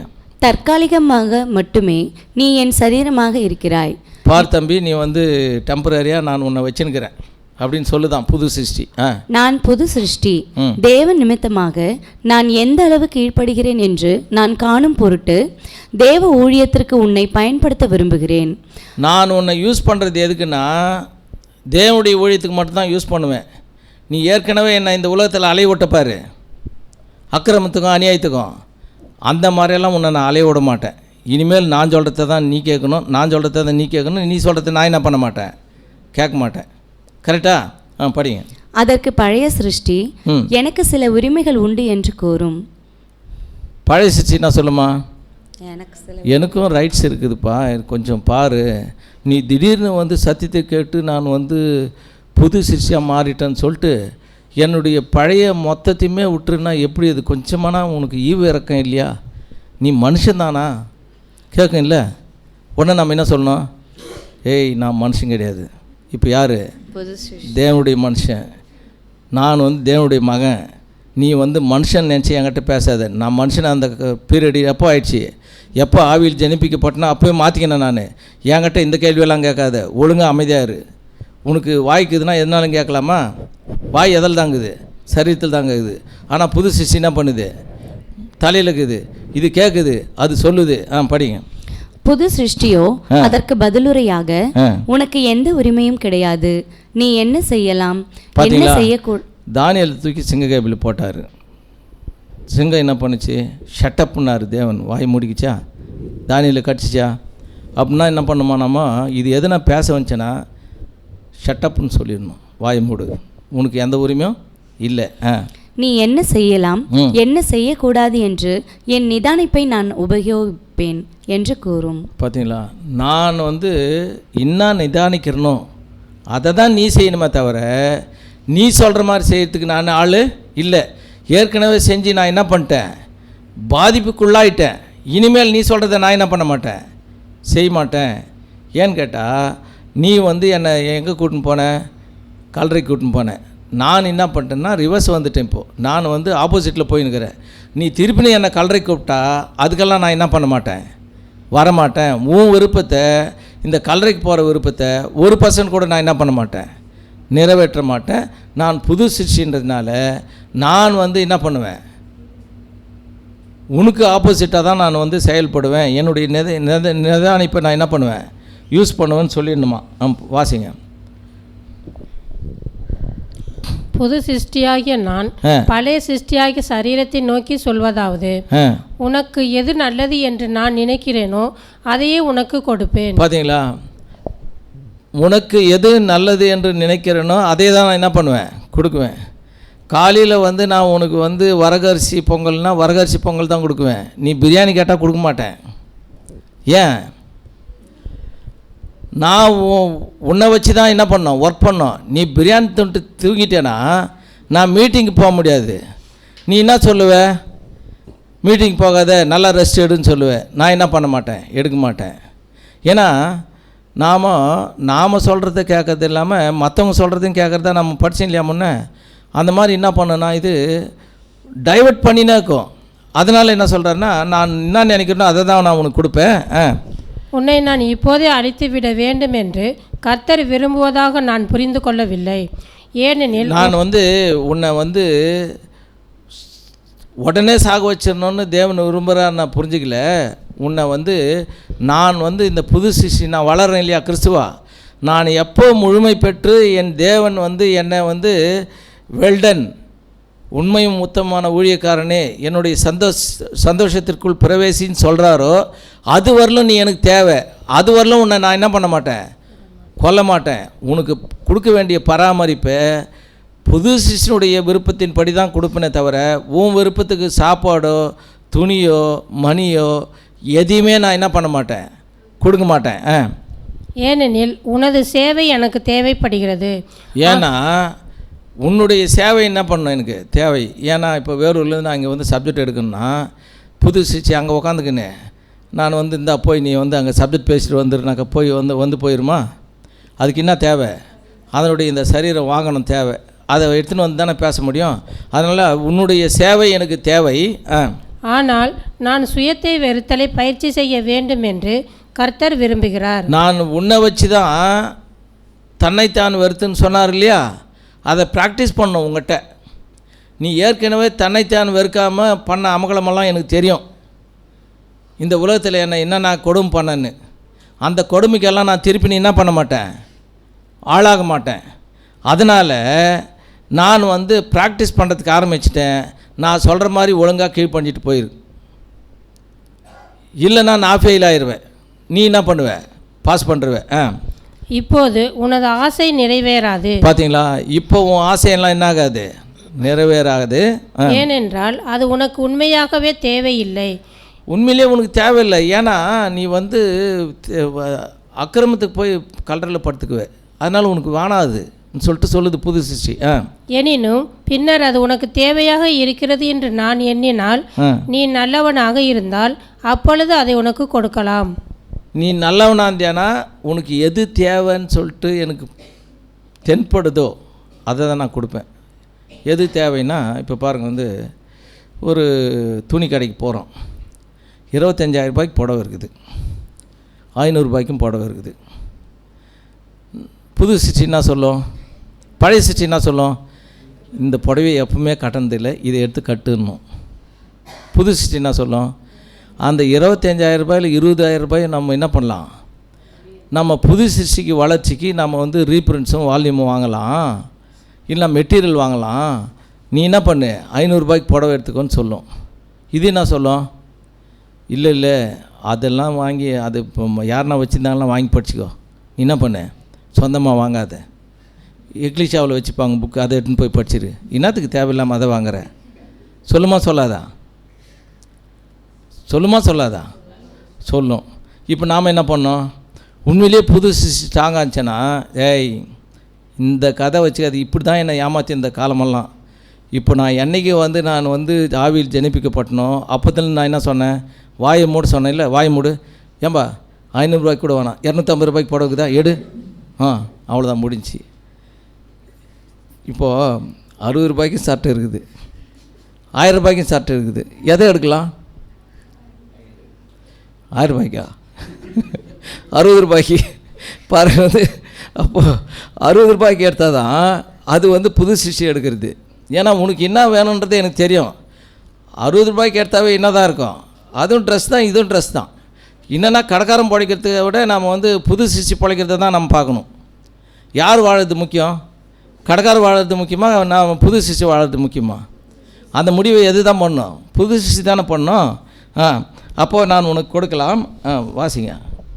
புதிய சிருஷ்டி பழைய சிருஷ்டிக்கு அடிபணியுமானால், தப்பி தவறி ஒருவேளை புது சிருஷ்டி பழைய சிருஷ்டிக்கு இடம் கொடுத்துருச்சுன்னா, நாம் யாரும் கொடுக்க போகிறதில்ல, கொடுத்துட்டோன்னு வச்சுங்க, என்னாகும், பழைய சிருஷ்டி பின்னாளில் தன் சொந்த குறிக்கோள்கள் மற்றும் திட்டங்களில் முன்னேற்றம் அடையும். பார்த்தீங்களா, பழைய வாழ்க்கையில் இருந்த அந்த பழைய சிருஷ்டினுடைய சுபாவமெல்லாம் என்னாகும், மறுபடியும் அப்படியே கொஞ்சம் கொஞ்சமாக டெவலப் ஆயிரும்.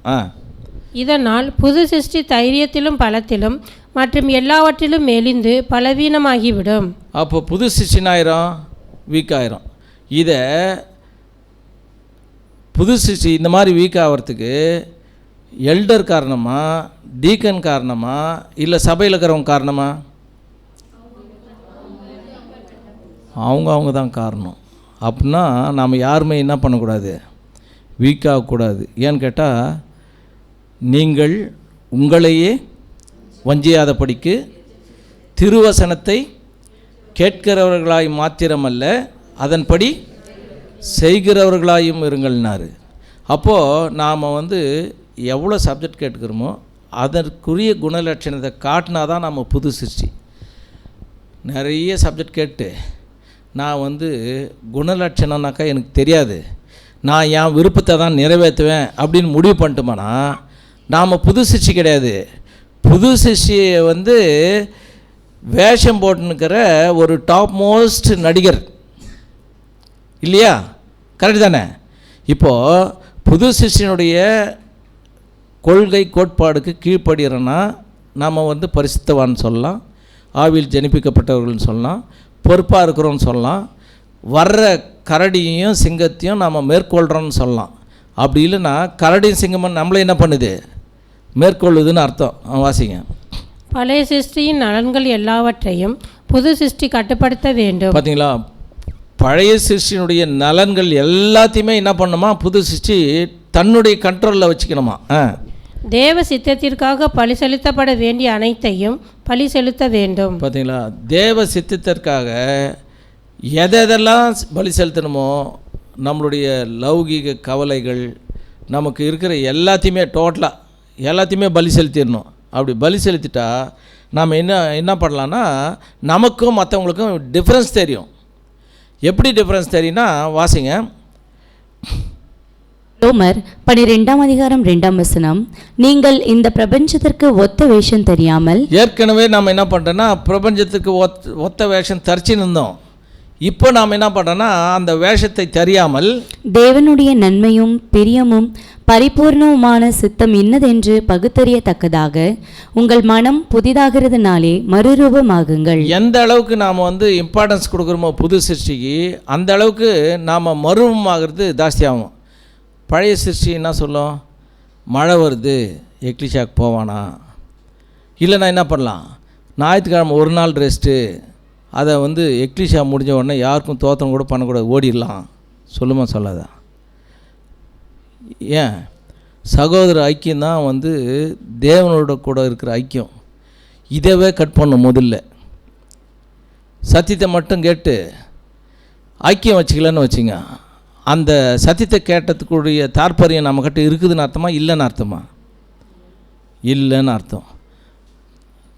கரெக்டாக பதில் சொல்கிறீங்க. அதே மாதிரி செஞ்சுட்டா என்ன பண்ணலாம், ரிவார்டு என்ன பண்ணிடலாம், ஈஸியாக வாங்கிடலாமே. அப்போ எல்லாருமே சபையாக இருப்பீங்க போல இருக்குது இந்த பாண்டிச்சேரியில். கரெக்டாக பாருங்கள், உங்கள் மனம் புதிதாகிறதுனாலே மறுரூபமாகுங்கள். அப்போ நம்ம மனசை என்ன பண்ணுறோன்னா, தேவன் அவருடைய ட்ரூத்தை கொடுத்து ஒவ்வொரு நாளும் என்ன பண்ணுறாரு, மறுரூபப்படுத்துகிறாரு. மறுரூபம் பண்ணுறது புது சிருஷ்டினுடைய மறுரூபம். பழைய சிருஷ்டி ஏற்கனவே என்ன ஆயிடுச்சு, செத்துச்சு. அது உயிரோடு பேசுதுன்னா நீ எந்த ஆவியில் பேசுகிறன்னு தெரியும். ஏற்கனவே உன்னை சாக வச்சிட்டேன், பேசுறது நீ இல்லை, அந்த கெட்டுப்போன தேவதூர்களும் சாத்தானம் தான் பேசுகிறான்றதை நம்ம என்ன பண்ணோம், ரொம்ப கான்ஷியஸாக இருக்கணும். வாசிங்க. சுத்தமான கலப்படமில்லாத சத்தான உணவை வழங்குகிற தேவனுடைய பந்தியில் போஷிக்கப்பட்டு. பார்த்தீங்களா, கலப்படமில்லாத சத்தான உணவை வழங்குகிற தேவனுடைய பந்தியில் போஷிக்கப்பட்டு. நம்மளுக்கு சத்தியத்தை சொல்கிறவங்களாம் தப்பாக யாருன்னா சொல்லிக் கொடுக்குறாங்களா? சொல்லுங்கள், யாருன்னா சொல்லிக் கொடுக்குறாங்களா? என்னன்னா, பழைய சிருஷ்டி நமக்குள்ளே உயிரோடு இருந்துச்சுன்னா பேசுகிற சப்ஜெக்ட் எல்லாமே தப்பு. பழைய சிருஷ்டி செத்துட்டுச்சுன்னா எல்லா சப்ஜெக்ட்லையும் என்ன பண்ணலாம், புது சிருஷ்டி வளரும். படிங்க. சத்திய நீரூற்றை நீண்ட காலமாக பருகினவர்கள் கிறிஸ்துவின் போதனையாகிய இந்த முதலாவது கொள்கையில் முழுவதுமாக நிலைநிறுத்தப்பட வேண்டும். பொன், வெள்ளி மற்றும் விலையேற பெற்ற இவைகளால். அதாவது சத்திய நீரூற்றை நீண்ட காலமாக பருகினவர்கள் கிறிஸ்துவின் போதனையாகி இந்த முதலாவது கொள்கையில் முழுவதுமாக நிலைநிறுத்தப்பட வேண்டும். இப்போ புதுசாக வந்தவங்கள விட ரொம்ப ஸ்ட்ராங்காக இருக்கணும்னு யாரை சொல்கிறாரு? நீண்ட காலமாக சத்தியத்தில் இருக்கிறவங்க மெச்சூரிட்டியாக இருப்பாங்க. இப்போ பழைய மனுஷனுக்கும் புதிய மனுஷனுக்கும் என்ன வித்தியாசம்னா, இவங்க பழைய மனுஷன் ஒரு குழந்தை 2 வயசாகுதுன்னு வச்சுங்க, சின்ன குழந்தை பிறந்துச்சுன்னா அந்த குழந்தை போய் இது கிள்ளும், கடிக்கும், அடிக்கும், எல்லாமே பண்ணும். இதை அவங்க அப்பா அம்மா சொல்லி கொடுக்குற மாதிரியே செய்யும். கிள்ள சொல்லி, கடிக்க சொல்லி, அடிக்க சொல்லி சொல்கிறாங்க இல்லையா? சொல்லி தானே கொடுக்குறாங்க. சொல்லி கொடுக்காம செய்யுது அந்த குழந்தை. எப்படி செய்யுது? அதாவது ஆதியாகமத்தில் 8வது அதிகாரத்தில் 21ஆம் வசனத்தில் தேவன் சொல்லிட்டுப்பார், சுகந்த வாசனையை கர்த்தர் முகந்தார் அப்படின்னு சொல்லிட்டு ஆரம்பிக்கும் அந்த வசனம். ஆரம்பித்து மனுஷனுடைய இருதயம் சிறு வயது தொடங்கி பொல்லாததாக இருக்குதுன்னுவார். எப்படி படிங்க அந்த வசனத்தை. ஆதியாகமம் 8ஆம் அதிகாரம் 21 சுகந்த வாசனையை கர்த்தர் முகர்ந்தார். அப்பொழுது கர்த்தர், இனி நான் மனுஷன் நிமித்தம் பூமியை சபிப்பதில்லை. மனுஷனுடைய இருதயத்தின் நினைவுகள் அவன் சிறு வயது தொடங்கி பொல்லாததா இருக்கிறது. பார்த்தீங்களா, தேவன் சொன்னார்னா அது கரெக்டாக இல்லையா? சின்ன குழந்தையிலேருந்தே அவனுடைய இருதயம் எப்படிக்குதான், பொல்லாததாக இருக்குதான். அதனால தான் அந்த பிறந்த குழந்தை மேலே அன்பு வர்றதில்லை. ஆனால் புதுசு என்ன பண்ணும், இது கொஞ்சம் வளர்ந்துட்டுக்குதுன்னா அந்த வளர்ந்ததுக்கேற்ற வளர்ச்சி பார்த்தா தங்க மாதிரி இருக்கணும், அட்லீஸ்ட் வெள்ளி மாதிரியான இருக்கணும். ஒன்று சபையாக்கணும், இல்லை திரள் கூட்டமாக இருக்கணும். ரெண்டுமே இல்லைன்னா பாருங்கள். அதனால தான் இது ரெண்டுத்தையும் மட்டும் சொல்லிக்கிறாரு. நல்லா சத்தியத்தில் முதிர்ச்சியானவங்க என்ன பண்ணணுமா பாருங்கள், நீண்ட காலமாக பருகினவர்கள், சத்திய நீரூற்றண்டையில் நீண்ட காலமாக பருகினவர்கள், கிறிஸ்துவின் போதனைகளாகி இந்த முதலாவது கொள்கையின் முழுவதுமாக நிறுத்தப்பட வேண்டும். பொன் வெள்ளி மற்றும் விலையேறப்பெற்ற இவைகளால் முன்பே கட்டப்பட்ட அஸ்திபாரத்தின் மேல் கட்டப்பட்டு வருகிற குணலட்சணமான கட்டுமானத்தை ஒவ்வொரு நாளும் என்ன பண்ணோம், உறுதியாக அபிவிருத்தி செய்யணுமா. அப்போது ரொம்ப ஸ்ட்ராங்காக இருக்கணுமா. அதில் அப்போது ஏற்கனவே சத்தியத்தில் வந்தவங்க ஸ்ட்ராங் ஆக்கணுமா, புதுசாக வந்தவங்க ஸ்ட்ராங் ஆக்கணுமா? வந்தவங்க தான் ஸ்ட்ராங் ஆக்கணுமா. வாசிங்க. எதுவும் நம்மை அசைக்க இயலாதபடி நாம் கிறிஸ்துவில் உறுதியாக வேர்கொண்டிருக்க வேண்டும். பார்த்தீங்களா, எதுவுமே நம்மளை அசைக்காதபடிக்கு ஆண்டவரே நீங்கள் என்ன சொல்கிறீங்களோ அதை தான் செய்வேன், என் விருப்பத்தின்படி என்ன பண்ண மாட்டேன், செய்ய மாட்டேன்ற ஒரு ஸ்ட்ராங்னஸ் நம்ம கிட்ட இருக்கணுமா. ஒவ்வொரு முக்கியமான காரியத்திலும் சத்தியத்தையும் தவறையும் பகுத்துணரக்கூடியவர்களாக இருக்க வேண்டும். பார்த்தீங்களா, ஒவ்வொரு முக்கியமான காரியத்திலும் அது எதனா இருக்கட்டும். இப்போ இந்த எக்லிஷாவில் யாரெல்லாம் எலெக்டட் பர்சன், யார் எலெக்ட் ஆக்கிறீங்க இந்த எக்லிஷாவில்? ஒருத்தர் தான் கை தூக்குறாங்க. தேவனுடைய எலெக்ஷன் ஒரு பேசிக் சப்ஜெக்ட் இருக்குது. தேவனுடைய எலெக்ஷன் எதுனா இந்த உலகத்திலேருந்து நம்மளை பிரித்து எடுக்கிறார் பாருங்க, அதுதாங்க எலெக்ஷனு. சபைக்குரிய ஓட்டத்தை ஓடுறோமே, அதுதான் எலெக்ஷனில் நாம் தேவனை எலெக்ட் பண்ணிக்கிறது.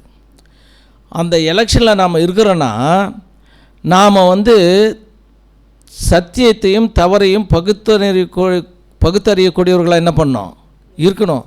ஏன்னா அந்த எலெக்ஷனில் நாம் எலெக்ட் ஆகிட்டோன்னா கிரவுண்டில் நின்றுறோம். மற்றவங்கெல்லாம் என்ன பண்ணுறாங்க, கிரவுண்டில் ஆடியன்ஸாக உட்காந்து வேடிக்கை பார்க்குறாங்க இல்லையா. நம்ம கிரவுண்டில் நின்ட்டாவே என்ன ஆகிட்டோம், தேவனுடைய எலெக்ஷனில் என்ன பண்ணிட்டோம், வந்துட்டோம். இப்போ ஒரு 16 பேர் ஓடுறாங்கனாக்கா 14 பேர் ஓடுறாங்கன்னு வச்சுங்க, அந்த ட்ராக்கில் நின்றுக்கிறோம். அப்போ நம்மளை தேவன் எலெக்ட் பண்ணிட்டாருன்னு தானே அர்த்தம். அப்போ அப்படி இருக்கிறவங்க எது ரைட்டு எது தப்புன்றதை பகுத்துணரக்கூடியவங்களாக இருக்கணுமா. வாசிங்க. 1 கொரிந்தியர் 3:12. ஒருவன் அந்த அஸ்திபாரத்தின் மேல் பொன் வெள்ளி விலையேறப்பெற்ற கல் மரம் புல் வைக்கோல் ஆகிய இவைகளை கட்டினால், ஒருவன் கட்டினது வெந்து போனால் அவன் நஷ்டமடைவான். பார்த்தீங்களா, ஒருவன் கட்டினது வெந்து போனால், தங்கத்திலையோ வெள்ளிலையோ நாம் கட்டினோம்னா நெருப்பு வச்சு கொளுத்தினாலையும் இன்னும் கொஞ்சம் சுத்தமாகுமே தவிர அது வெந்து என்னாகாது, போகாது. அவனோ ரட்சிக்கப்படுவான், அதுவும் அக்கினியில் அகப்பட்டு தப்பினது போல். இது திரள் கூட்டத்துக்கு சொல்றது. படிங்க. நீங்கள் தேவனுடைய ஆலயமாய் இருக்கிறீர்கள் என்றும் தேவனுடைய ஆவி உங்களில் வாசமாய் இருக்கிறார் என்றும் அறியாதிருக்கிறீர்களா? பார்த்தீங்களா, தேவனுடைய ஆலயம்னா நாம் எப்படி தேவனுடைய ஆலயம்னு நம்ம ப்ரூவ் பண்ணலாம்? தேவன் நமக்குள்ளே வாசம் பண்ணுறாரு அப்படின்றத நம்ம எப்படி தெரிஞ்சுக்கிறதுன்ற ஒன்று வேணாங்க. ஒருவன் என்னில் அன்பாக இருந்தால் அவன் என் வசனத்தை கை கொள்ளுவான், அவனில் என் பிதா அன்பாக இருப்பார், நாங்கள் அவனிடத்தில் வாசம் பண்ணுவோம். தேவனுடைய ஆலயம்னு சொல்லிட்டாரு. ஆலயத்தினுடைய குவாலிட்டி என்னன்னா, ஒருவன் என்னில் அன்பாக இருந்தால்னா தேவன் மேலே நம்ம அன்பு வச்சுக்கிறோன்னா வசனத்தை என்ன பண்ணணும், கை கொள்ளணும். பழைய சிருஷ்டி வசனத்தை கை கொள்ளுமா, புது சிருஷ்டி கை கொள்ளுமா? பழைய சிருஷ்டி என்ன பண்ணணும்னா வசனத்தை பெண்ட் பண்ணும். புது சிருஷ்டி என்ன பண்ணும், ஸ்ட்ரெயிட்டாக நடக்கும், அதில் பெண்டெல்லாம் பண்ணாது. அதனால் ரொம்ப கேர்ஃபுல்லாக இருக்கணும். பாருங்கள், வாசிங்க, அப்படியே கண்டினியூ பண்ணுங்கள். ஒருவன் தேவனுடைய ஆலயத்தை கெடுத்தால் அவனை தேவன் கெடுப்பார்.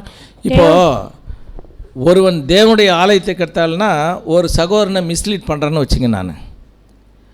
நான் யாருக்கு எடுக்கிறேன்னு அர்த்தம்? தேவனுடைய ஆலயத்தை கெடுக்கிறேன்னு அர்த்தம். தேவன் வாசம் பண்ணக்கூடிய ஒரு சகோதரனை நான் மிஸ்லீட் பண்ணி அந்த சகோதரனுடைய ஹார்ட்டு, சிந்தை ஆலயமாக இருக்கிறத நான் ஸ்பாயில் பண்ணேன்னா என்னை யார் கெடுக்கிறது தான்? அவரை வேணால் கூட காப்பாற்றிடலாம், ஆனால் கெடுக்கிற என்னை என்ன பண்ண முடியாது, யாராலையுமே காப்பாற்ற முடியாது. அதனால தான் தேவனுடைய கரங்களில் விழுகிறது பயங்கரமாக இருக்குன்னாரு. அப்போது எக்காரணத்தை கொண்டும் நாமளும் கெட்டு போயிடக்கூடாது, மற்றவங்களும் என்ன பண்ணக்கூடாது, கெடக்கூடாது. அந்த கண்டிஷனில் நம்ம கேர்ஃபுல்லாக இருக்கணும். வாசிங்க. தேவனுடைய ஆலயம் பரிசுத்தமாக இருக்கிறது, நீங்களே அந்த ஆலயம். பார்த்தீங்களா, தேவனுடைய ஆலயம் பரிசுத்தமாக இருக்கிறது. அந்த ஹோலினஸை நாம் என்ன பண்ணோம்னா கீப்பப் பண்ணாதான் நாம் புது சிருஷ்டின்றது தேவன் அங்கீகாரம் பண்ணுவார். இல்லைன்னா நம்மளை என்ன பண்ண மாட்டார், அங்கீகாரம் பண்ண மாட்டார். தேவன் அவர் எப்படி ஒரு பூரண சர்க்குணராக இருக்கிறாரோ அந்த மாதிரி நாம் என்ன பண்ணோம், பூரண சர்க்குணராக இருக்கணும். ஏன்னு கேட்டால் வாழ்வா சாவான்ற கண்டிஷனில் இருக்கிறோம். நம்ம எப்படி இருக்கிறோம், வாழ்வா சாவான்ற கண்டிஷன் நம்மளுது. எப்போ நம்ம புது சிசி உருவாச்சோ அப்போத்துலேருந்து லெஃப்டில் காலை வச்சா என்னது மரணம், ரைட்டில் காலை வச்சா ஜீவன். எவ்வளோ கேர்ஃபுல்லாக இருக்கணும் நம்ம. வாசிங்க.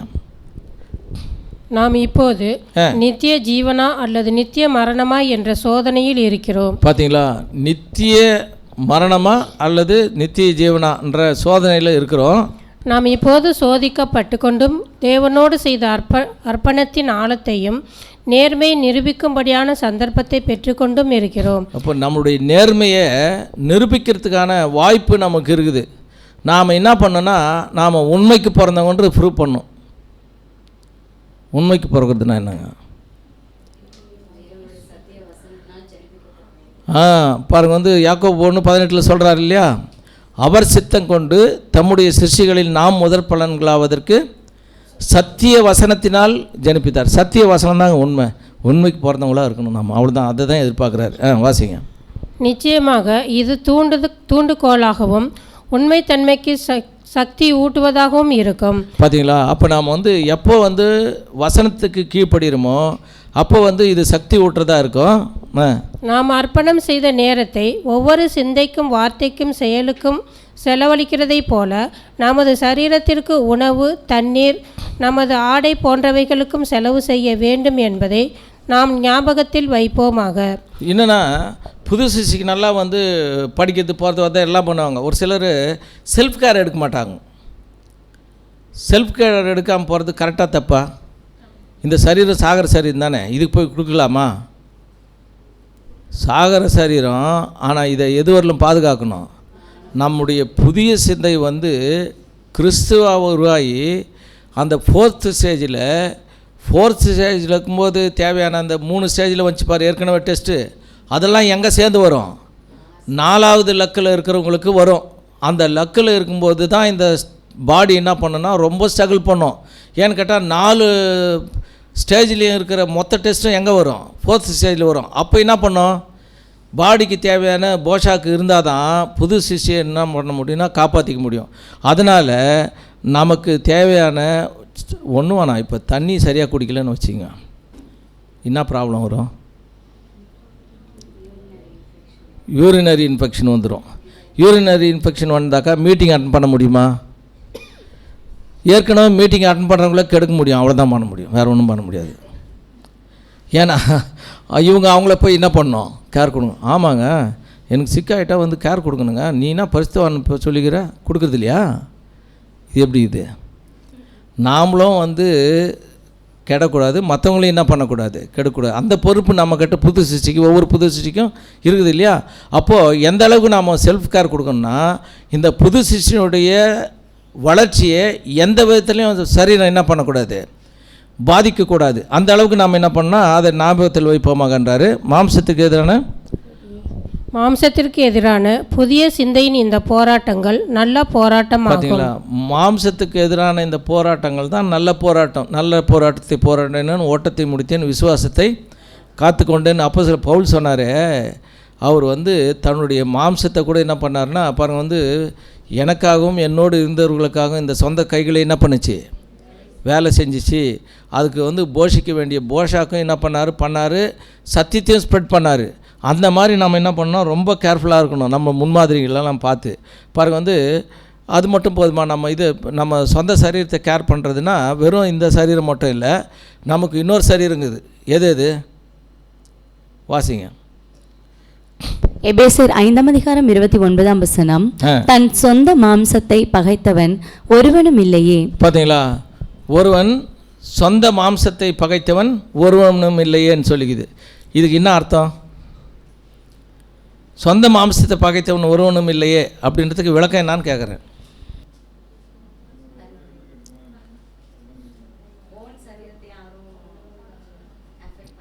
பகைக்கிறது, ஆமாம், அஃபெக்ட் பண்ண மாட்டாங்க. ஒன்றும் வேணாம். இப்போ நான் இங்கே பிடிச்சி கிள்ளுவேனா இல்லை அடிப்பேனா, என்ன நான் அடிச்சிக்குவேண்ணா? அது ஆப்போசிட்டில் இருக்கிறவங்க எதுனா ரொம்ப டென்ஷன் பண்ணாங்கன்னா அடிச்சிக்குவோம் தலையில், அது வேறு.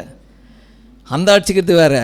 நார்மலாக சொல்கிறேன், சும்மா நான் என்ன அடிச்சிக்குவேண்ணா, நான் என்ன கிள்ளுவேண்ணா?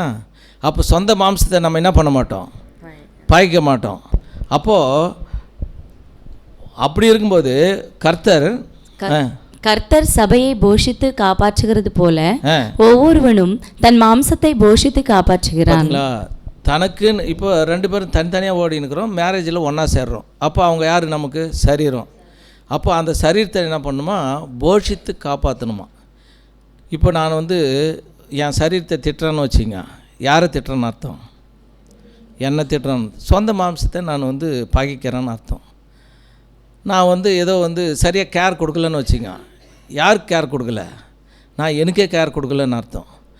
எந்த அளவுக்கு இப்போ மேரேஜ் ஆகாதவங்களுக்கு பிரச்சனை இல்லை. இப்போ சகோதரிங்கிறாங்க, ஏங்க இந்த மாதிரி ஹஸ்பண்டு கேர் கொடுத்தா அவருக்குன்னெல்லாம் சொல்கிறீங்க, எனக்கு யாருங்க, நான் இன்னும் கல்யாணமே ஆகலை எனக்கு. உங்களுக்கு டைரக்ட் அப்பாயின்மெண்ட்டு, இயேசு தான் தலை, அவருக்கு நீங்கள் சரீரம். அவர் என்ன பண்ணுவார், நீ வளர்க்குறதுக்கு தேவையான மொத்த கேரும் கொடுப்பார்.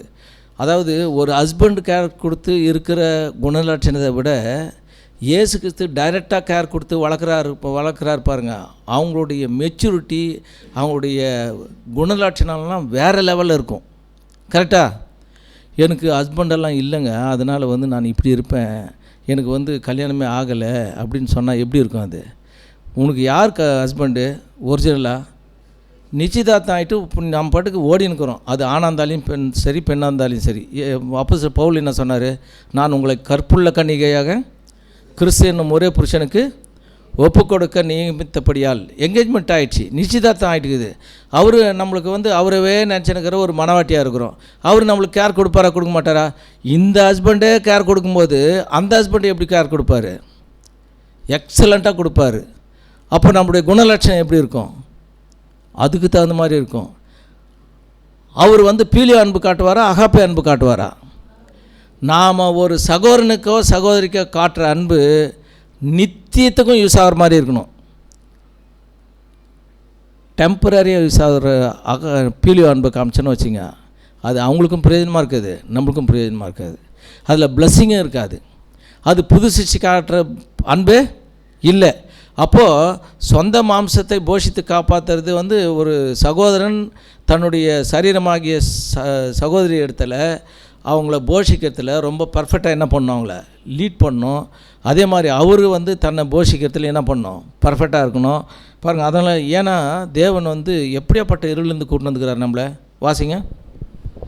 2 கொரிந்தியர் 4:6-7 இருளிலிருந்து வெளிச்சத்தை பிரகாசிக்க சொன்ன தேவன். பார்த்தீங்களா, இருளிலிருந்து வெளிச்சத்தை பிரகாசிக்க சொன்ன தேவன் இயேசு கிறிஸ்துவின் முகத்திலுள்ள தமது மகிமையின் அறிவாகிய ஒளியை தோன்ற பண்ணும் பொருட்டாக எங்கள் இருதயங்களிலே பிரகாசித்தார். பார்த்தீங்களா, இயேசு கிறிஸ்துவின் முகத்திலுள்ள தமது மகிமையின் அறிவாகிய ஒளியை தோன்ற பண்ணும் பொருட்டாக.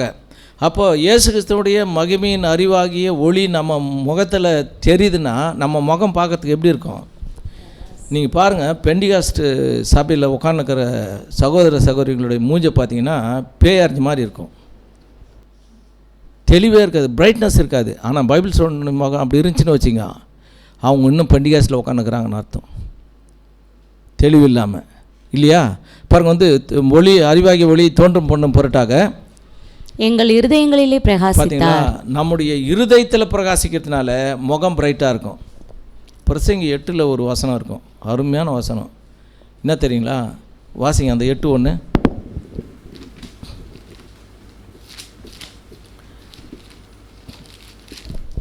பிரசங்கி 8:1 ஞானமுள்ளவனுக்கு ஒப்பானவன் யார்? ஞானமுள்ளவனுக்கு ஒப்பானவன் யார்? காரியத்தின் தாற்பயத்தை அறிந்தவன் யார்? காரியத்தின் தாற்பயம், தேவனுடைய பிளானு என்னான்னு யாருக்கு தெரியும்?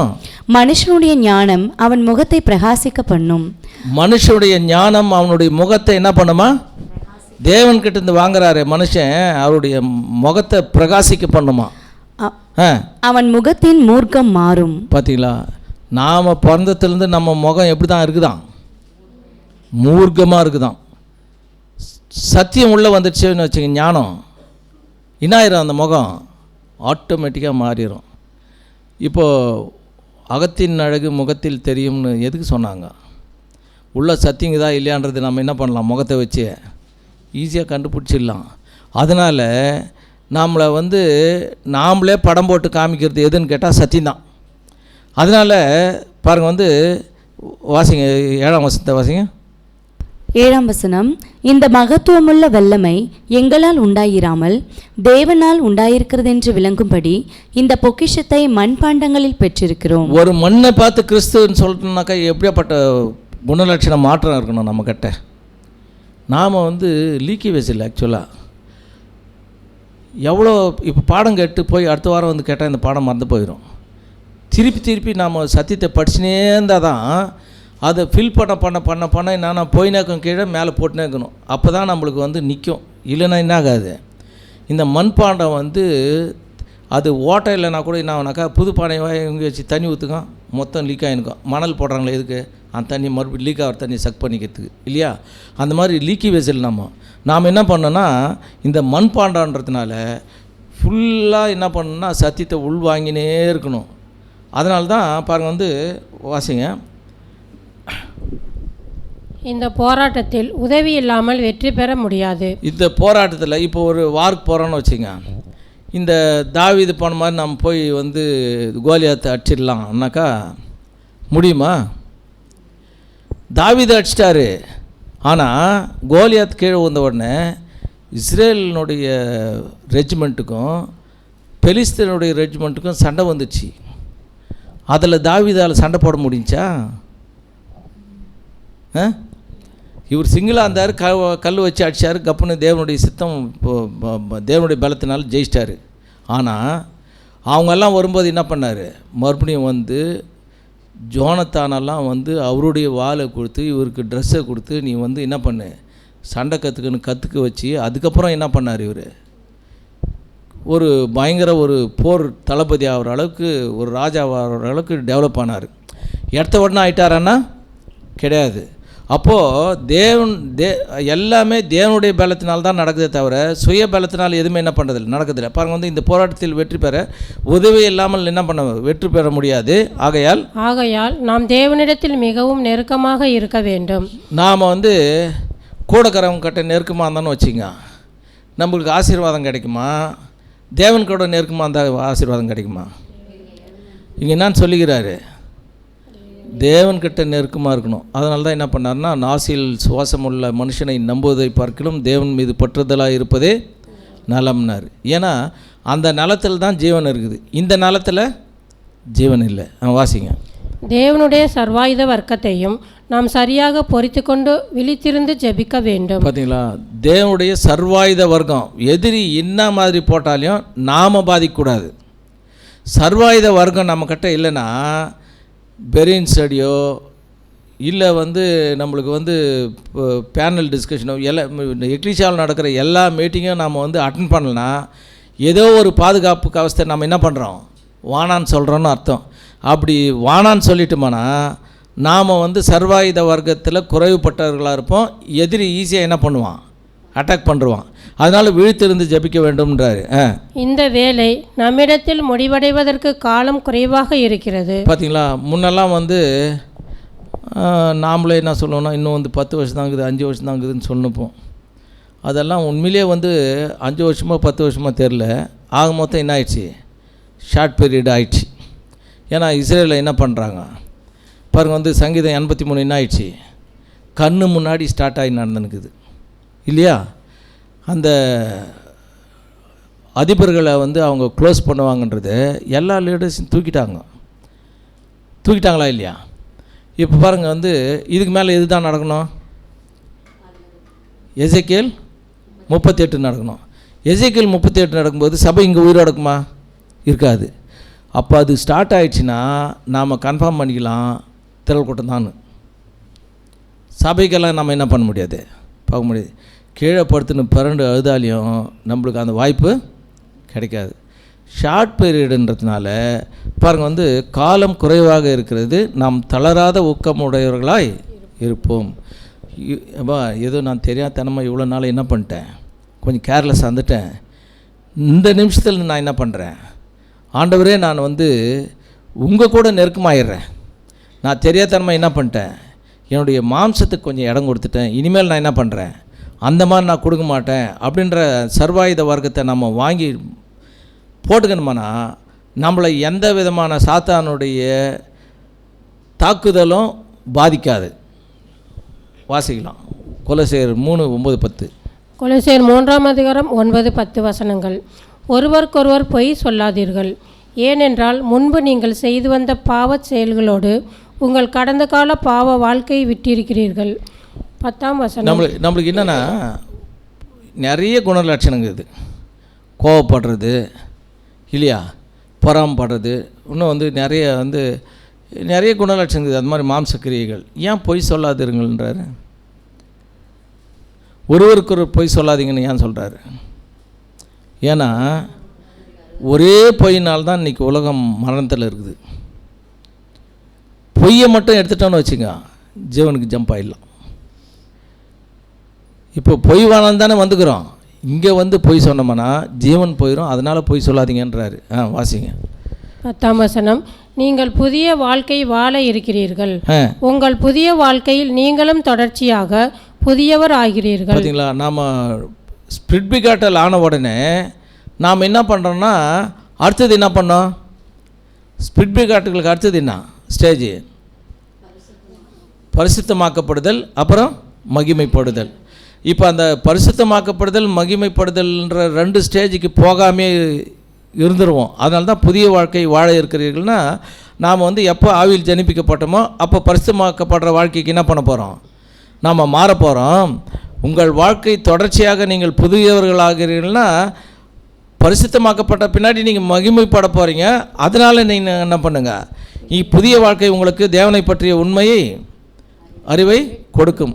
அப்போது உண்மை அறிவை கொடுக்கக்கூடிய இந்த சத்தியத்தை நாம் ரிசீவ் பண்ணி படிக்கிறதும் சரி, சப்ஜெக்ட் கேட்குறதும் சரி, எல்லா மீட்டிங்ஸ் அட்டன் பண்ணுறதும் சரி, எந்த அளவுக்கு கேர்ஃபுல்லாக இருக்கணும். இன்னொன்று என்னென்னா பாருங்கள், வந்து முன்னெல்லாம் ஒரு நாங்கள் என்ன பண்ணுவோன்னா காலையில் வந்து 9 மணிக்கு ஸ்டார்ட் ஆச்சு எக்லிஷான்னு வச்சுங்க, நைட்டு 8:30 முடிப்போம். அது வந்து அப்போது வெளிச்சம் கம்மியாக இருந்த நேரம் தான். ஆனால் இருந்துட்டு போவாங்க.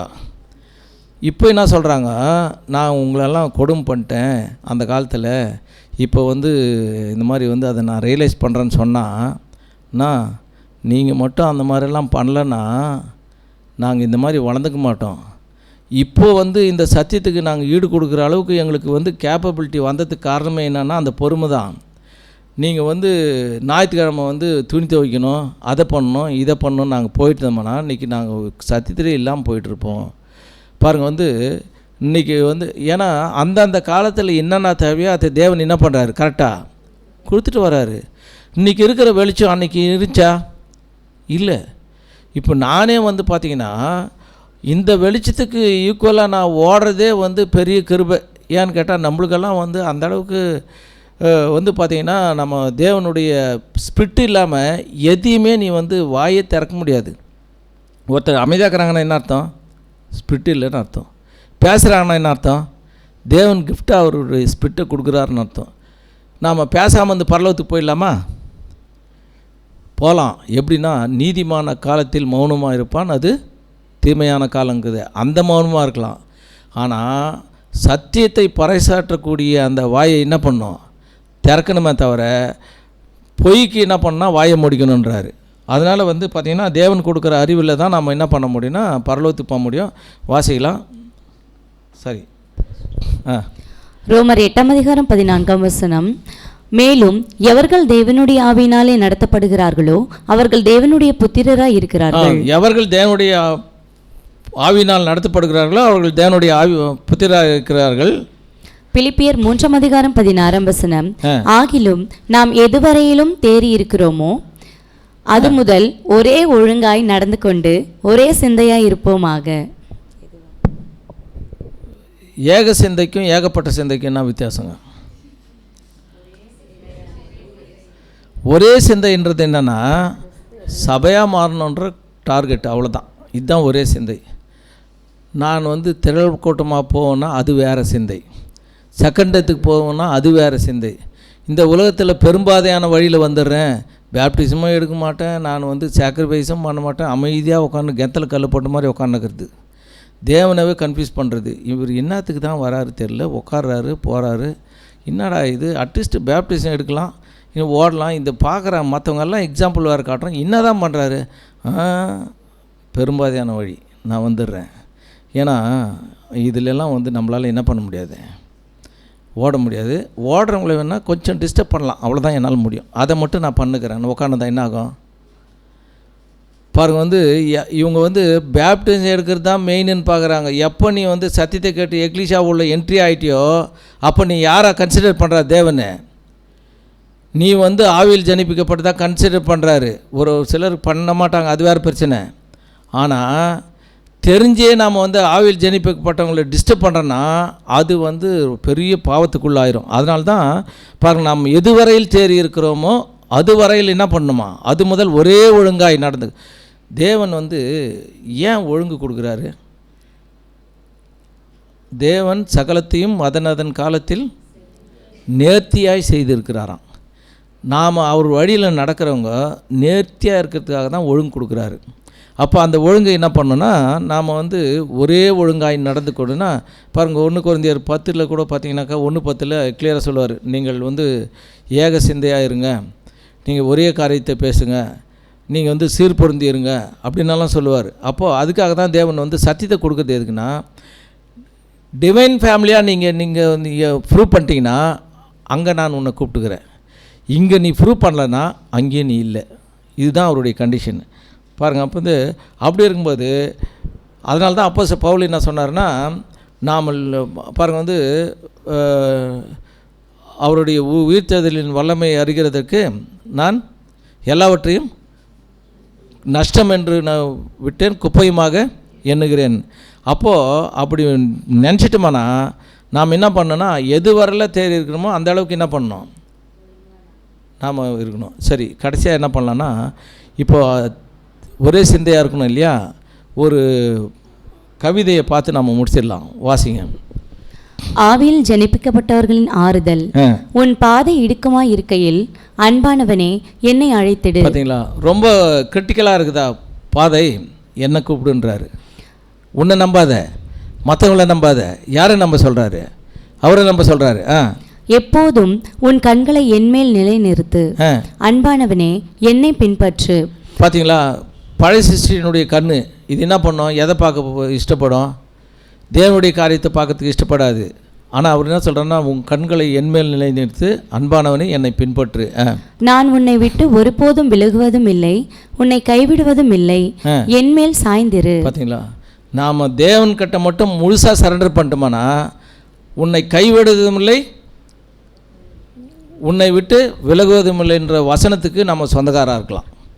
இல்லைன்னா அந்த வசனத்துக்கு நம்மளுக்கு என்ன ஆகாது, சொந்தம் இருக்காது. அதனால் என்மேல் சாய்ந்திருன்றார். நாம் யார் மேல் தான் சாயணும்? பாருங்கள், வந்து ஆவியில் ஜனிப்பிக்கப்பட்டவர்களுக்கு ஒரே ஒரு சப்போர்ட் யாருன்னா தேவன் மட்டும்தான். கடும் சோதனைகளால் சூழப்படுகையில் அன்பானவனே என்னிடம் வா. கல்வாரியின் நேரத்தை மறந்து விடாதே. அன்பானவனே, என்னை நினைத்திடு. நான் உன்னை விட்டு ஒருபோதும் விலகுவது. கல்வாரி நேரம்ன்றது வந்து பார்த்தீங்கன்னா அவர் வந்து அந்த பாடுகளுக்குள்ளே போனார் இல்லையா, அந்த மாதிரி நம்மளுக்கு வரும். அப்பவும் யாரை தான் நினைக்கணுமா? அவரை தான் நினைக்கணும். உன்னை கைவிடுவதும் இல்லை, என்மேல் நம்பிக்கை வை. இருண்ட இரவு மேலும் இருளடையும் போது அன்பானவனே என்னிடம் கூப்பிடு. பார்த்தீங்களா, இருண்ட இரவு மேலும் இருளடையும் போது அன்பானவனே என்னை கூப்பிடு. ஏன்னா அவர் வந்தாருன்னா வெளிச்சம் ஆட்டோமேட்டிக்காக கிடைச்சிடும். குளிர்ச்சியான நீரோடை மேலும் குளிர்ந்து பாயும் போது அன்பானவனே என்னை பற்றிக்கொள். நான் உன்னை விட்டு ஒருபோதும் விலகுவதும் இல்லை, மாறாக உன்னை என்னுடனே வீட்டிற்கு கொண்டு செல்வேன். இது எங்கேயோ கேட்ட மாதிரி இருக்குது, நான் வீட்டுக்கு கொண்டு போகிறோன்றது.